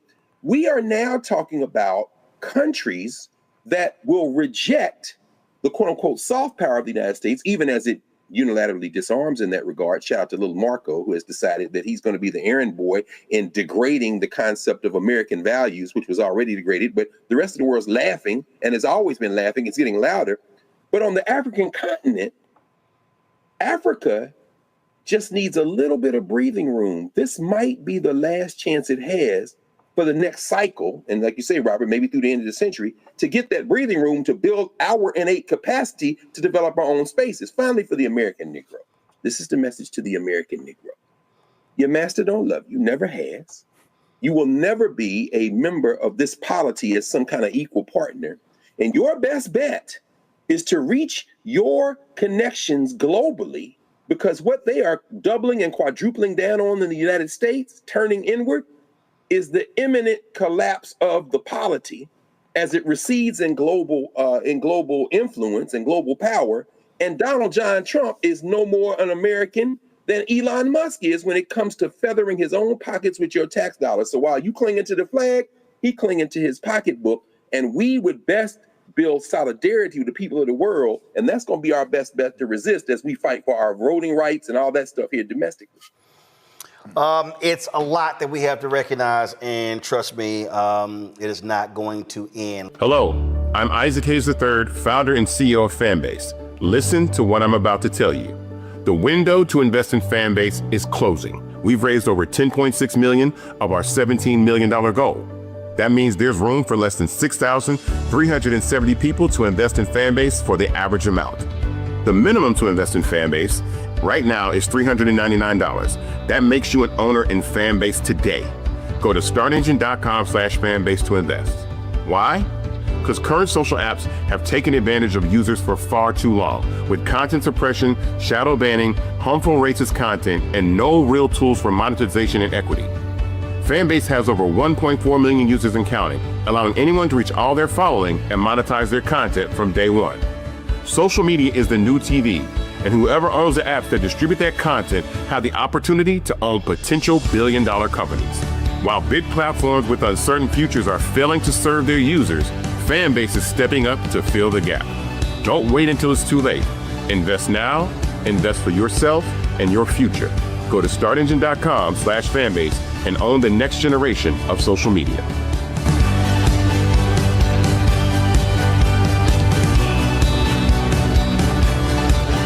You must be my new lieutenant governor. I'm ready for duty. I think I can make a difference. Just be a good girl. I'm gonna need some dinner and a lot of wine. I really don't think that he thinks I'm qualified. What you gonna do? Pump my shoulders. When you want something and you earn something, you fight for it. Kids, do you know who this is? Mary J. Blige. I didn't know we was about to be attacked by all of Nick Cannon's kids at once. Folks, we are really dealing with a thug in the White House. Today, they sent a letter to Harvard University saying that they are banning any international students at Harvard, and if anyone with a visa, they must transfer in the next 72 hours unless they comply with these directives from these idiots. Well, guess what? A federal judge literally has just blocked them from terminating the legal status of international students. A U.S. District Judge Jeffrey White has made that decision, blocking Trump from terminating the legal status of international students, including at Harvard, all across the country. All across the country as well, plus from arresting and detaining them. This is unbelievable. what was announced by the Trump administration. Again, ordering them to comply with this directive that just makes no sense. I just want to quickly go to my panel. Dr. Greg Carr, Department of Afro-American Studies at Howard University. Also joining us is Dr. Nola Haynes, of course, first of all, she's at Georgetown University, and of course, foreign policy expert. No, these people, and we be joined shortly by Reese Colbert. Folks, no, these people are literally insane. This is a jihad they have against Harvard. That's what's going on here. 1,000%. The part-time occupant in the White House has something against my alma mater. Sorry, boo-boo, that you didn't get to go there, because, you know, whatever he doesn't get to do, whoever doesn't want to play with him and his toys, then, you know, he wants to break them and their toys. I'm just so over Trump and his little cabal. Every day is something with these people. And it's so petty and it's so childish and it's so obvious and it's embarrassing. Like, I am over these people, but I'm happy the judge stepped in and said, no, slow your roll. You cannot unilaterally, I'm going to say this word a lot tonight, Roland, unilaterally. I know Trump thinks he's a king, but he is not a king. You just can't decree things by order of King Trump. That's not how it works. I'm going to stop there. Greg, they're thugs. They're absolute thugs. That's who they are. They're going after Harvard. They're going after Columbia. They're going after all these schools. And to sit here and say, because first of all, 27% of Harvard's students are international. And those are the people who pay full freight. And so Trump is trying to go after the money. Yes. And, you know, Roland, it's certainly absurd. He's certainly a clown, or as Lamont King calls him, a bozo. Bose, not Hove, but Bose. But the reality is that there's a method to this madness. It isn't in his dissembled, dissolving brain.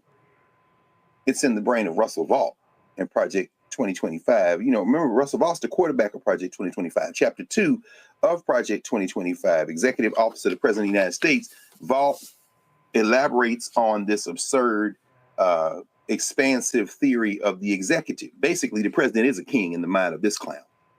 I'm saying that to say this. The confrontation is the point. The Atlantic just did a long article on Russell Vought talking about Trump 2.0 and where this is headed. This goes back to what we've talked about so many times, and you've walked through Project 2025, the Schedule F. You know, he's the architect of that, replacing all the staff people in the federal government with loyalists and all that. But in this particular case, remember last week, the Supreme Court ruled trying to push back, but not completely like they should have, against the idea that a federal judge in one district can make a ruling that would apply to the country. Well, we just saw that. We're seeing that in real time in terms of the importance of that with this ruling. I'm saying all that to say this. Yes, your little boy didn't get into Harvard, Donald. I'm sorry about that with Barron. And yes, as you say, Nolan, as you say, Dr. Haynes, it's petty, it's vindictive. And the deeper approach is destroy the universities, destroy the federal government completely. Not shrink it down where it can drown, like Grover Norquist would say, but literally remake it into a weapon for white nationalism. And remember, in terms of HBCUs, this is always stuck in the craw of those. Like, remember when you covered the story about those white nationalists in North Carolina that wanted to stop out-of-state people from coming? Remember the percentage of international students, and I'm not just talking about continental African students, the percentage of international students at HBCUs is outsized. They're from Nepal, they're from China.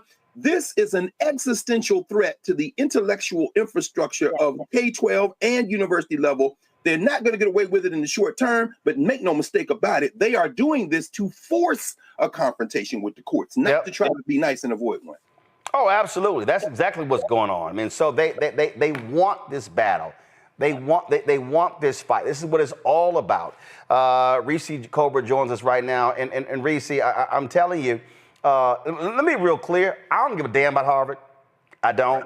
Yeah, you say that all the time. Every time I hear my Harvard year. I don't give a damn about Harvard. I don't give a damn about any of these Ivy League schools.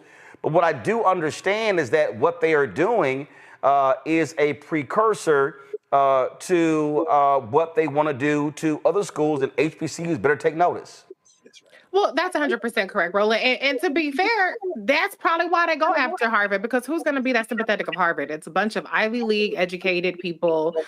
They have massive amounts of money in terms of their endowments. And so they don't necessarily make the most sympathetic cause, even for the average layperson who doesn't agree with what Donald Trump is doing. But also, Reese, though, if you do go after Harvard and take them down because they have the most money, anybody below them. That listen, you saw the other Ivy League schools that buckled because they can't withstand that level of pressure like Harvard can. So you go after the big fish. And that's why we have to connect the dots, as you've been doing, or as everybody's been doing so far. This is an opening salvo. Now, how many times have we said that over the past couple of years about what the opening salvo was? It's a test case. And so why not take out the biggest fish that you can take out first, and then everything else crumbles? But the other part of it is just the humanitarian aspect of it.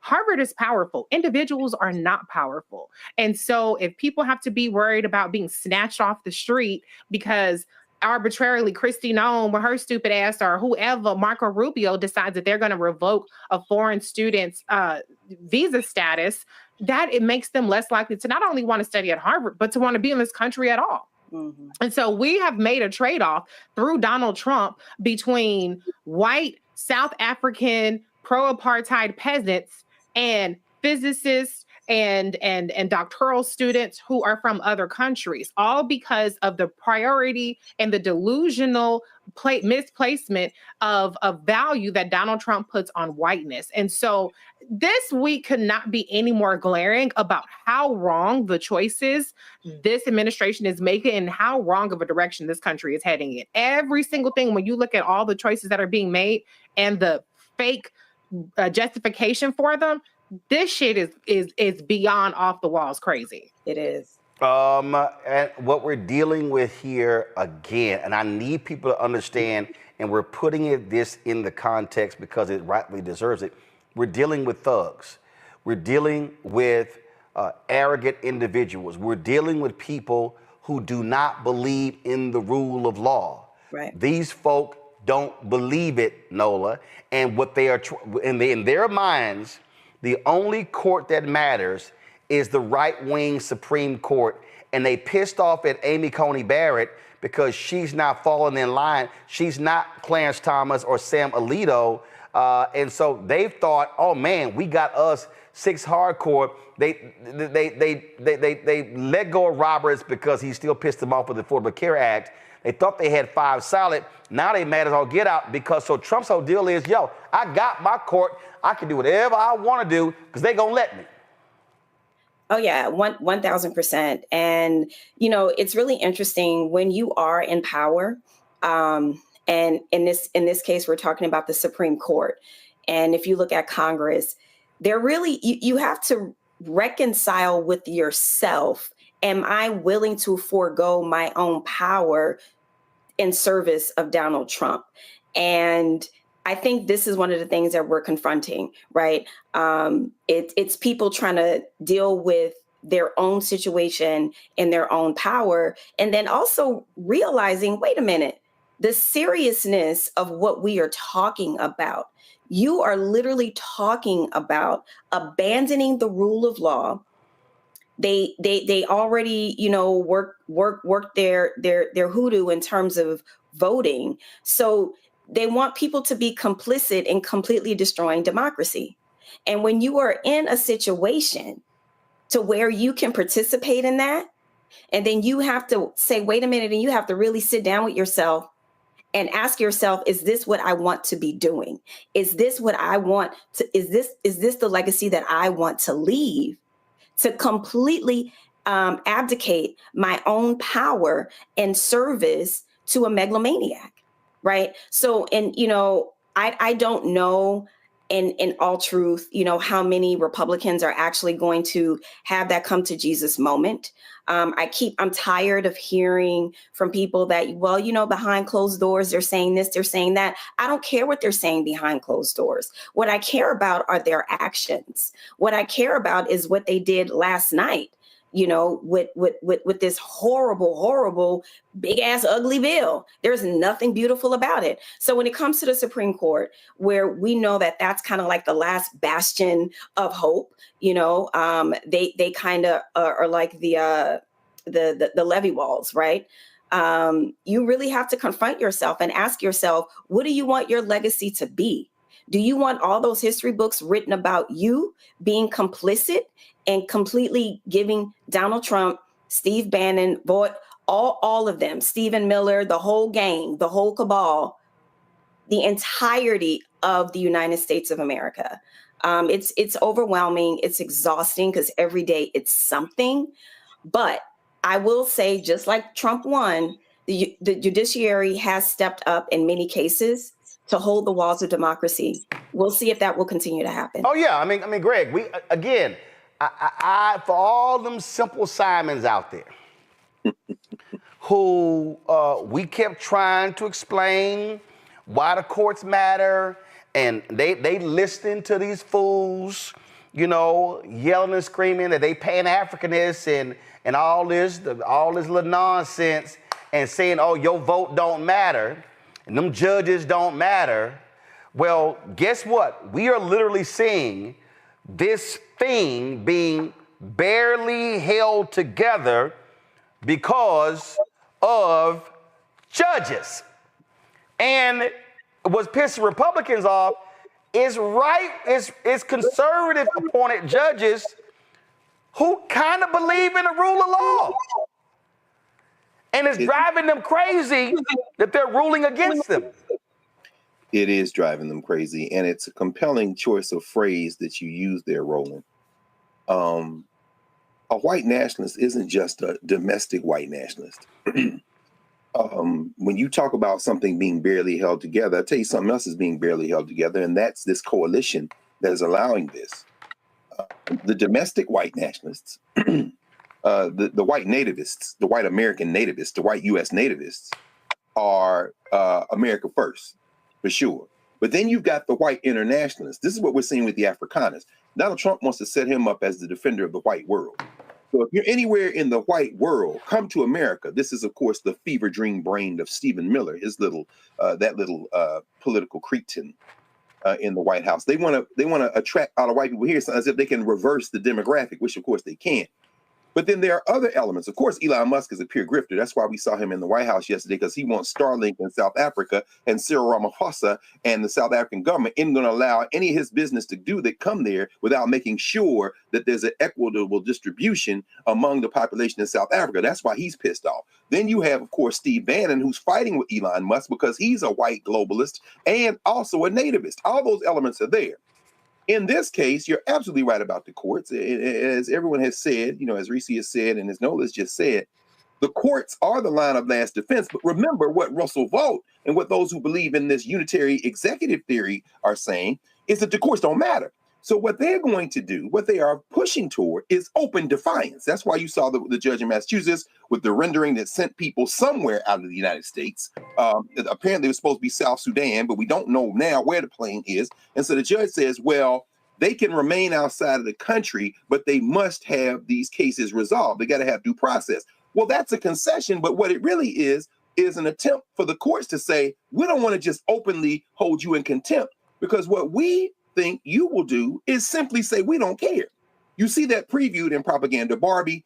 You see that previewed in the Christian soldier Pete Hegseth, the defense, who's having prayer meetings now in the damn Pentagon because he is a white Christian nationalist crusader. You see that previewed when they say that the president and the executive branch simply does not believe.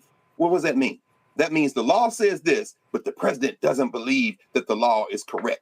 When you say don't believe, finally, it underscores the point you just made. You are saying that there is a rule of law, but that rule of law is in your addled, warped, theocratic mind. The head of your law is your imaginary white nationalist Jesus, and that empowers you to do whatever the hell you want. And that is where we are.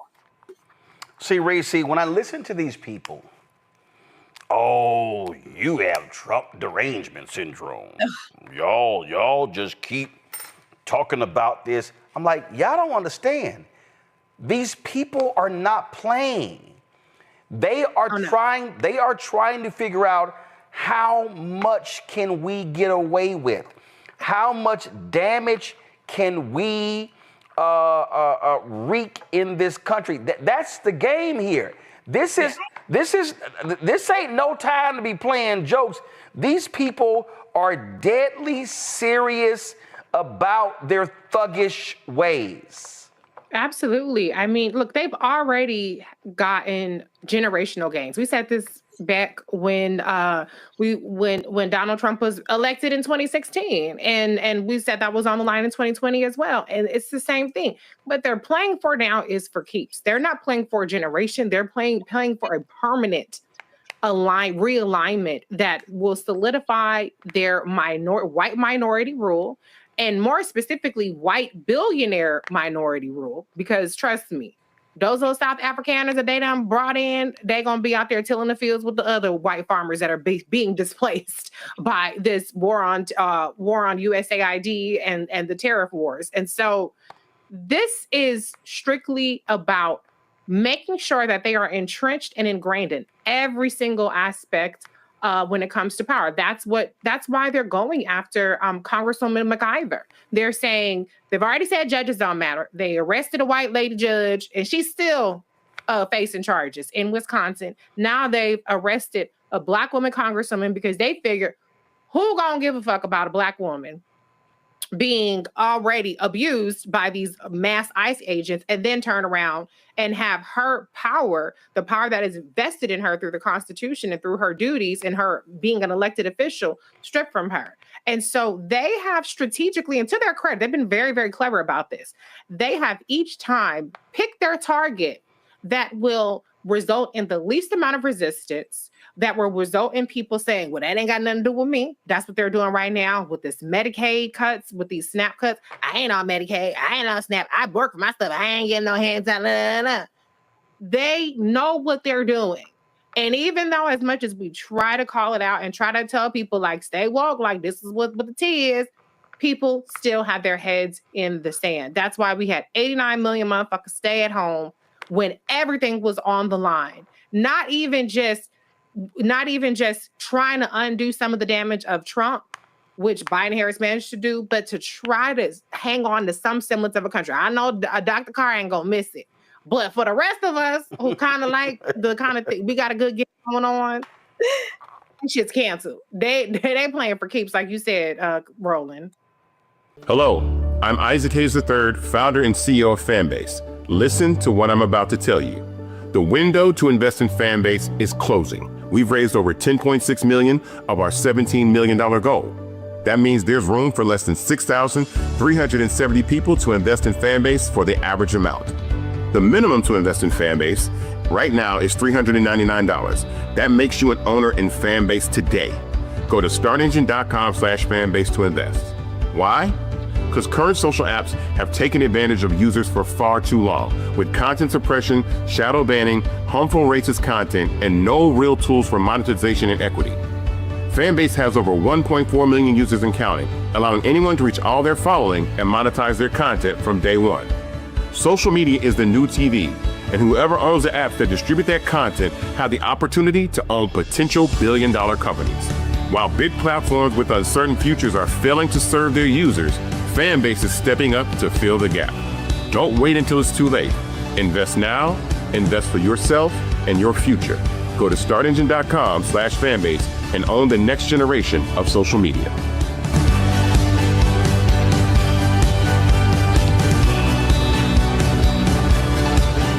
Attention! We're back, bigger and stronger than ever. Season 2 is reloading May 26th at 8 p.m. Eastern Time. What's up? Being a black man, we gotta stop letting this slide. With new hosts. Let me tell you what damn time it is. And big celebrity surprises. Kiss my behind. It's Oprah Winfrey. Subscribe today at Truth Talks Live. Give black people what they need, and we'll show them for you. And don't miss out on all the upcoming viral moments. Simulcasting weeknights at 8 p.m. on Roland Martin Unfiltered and Black Star Network and Truth Talks Live. I'll see you there.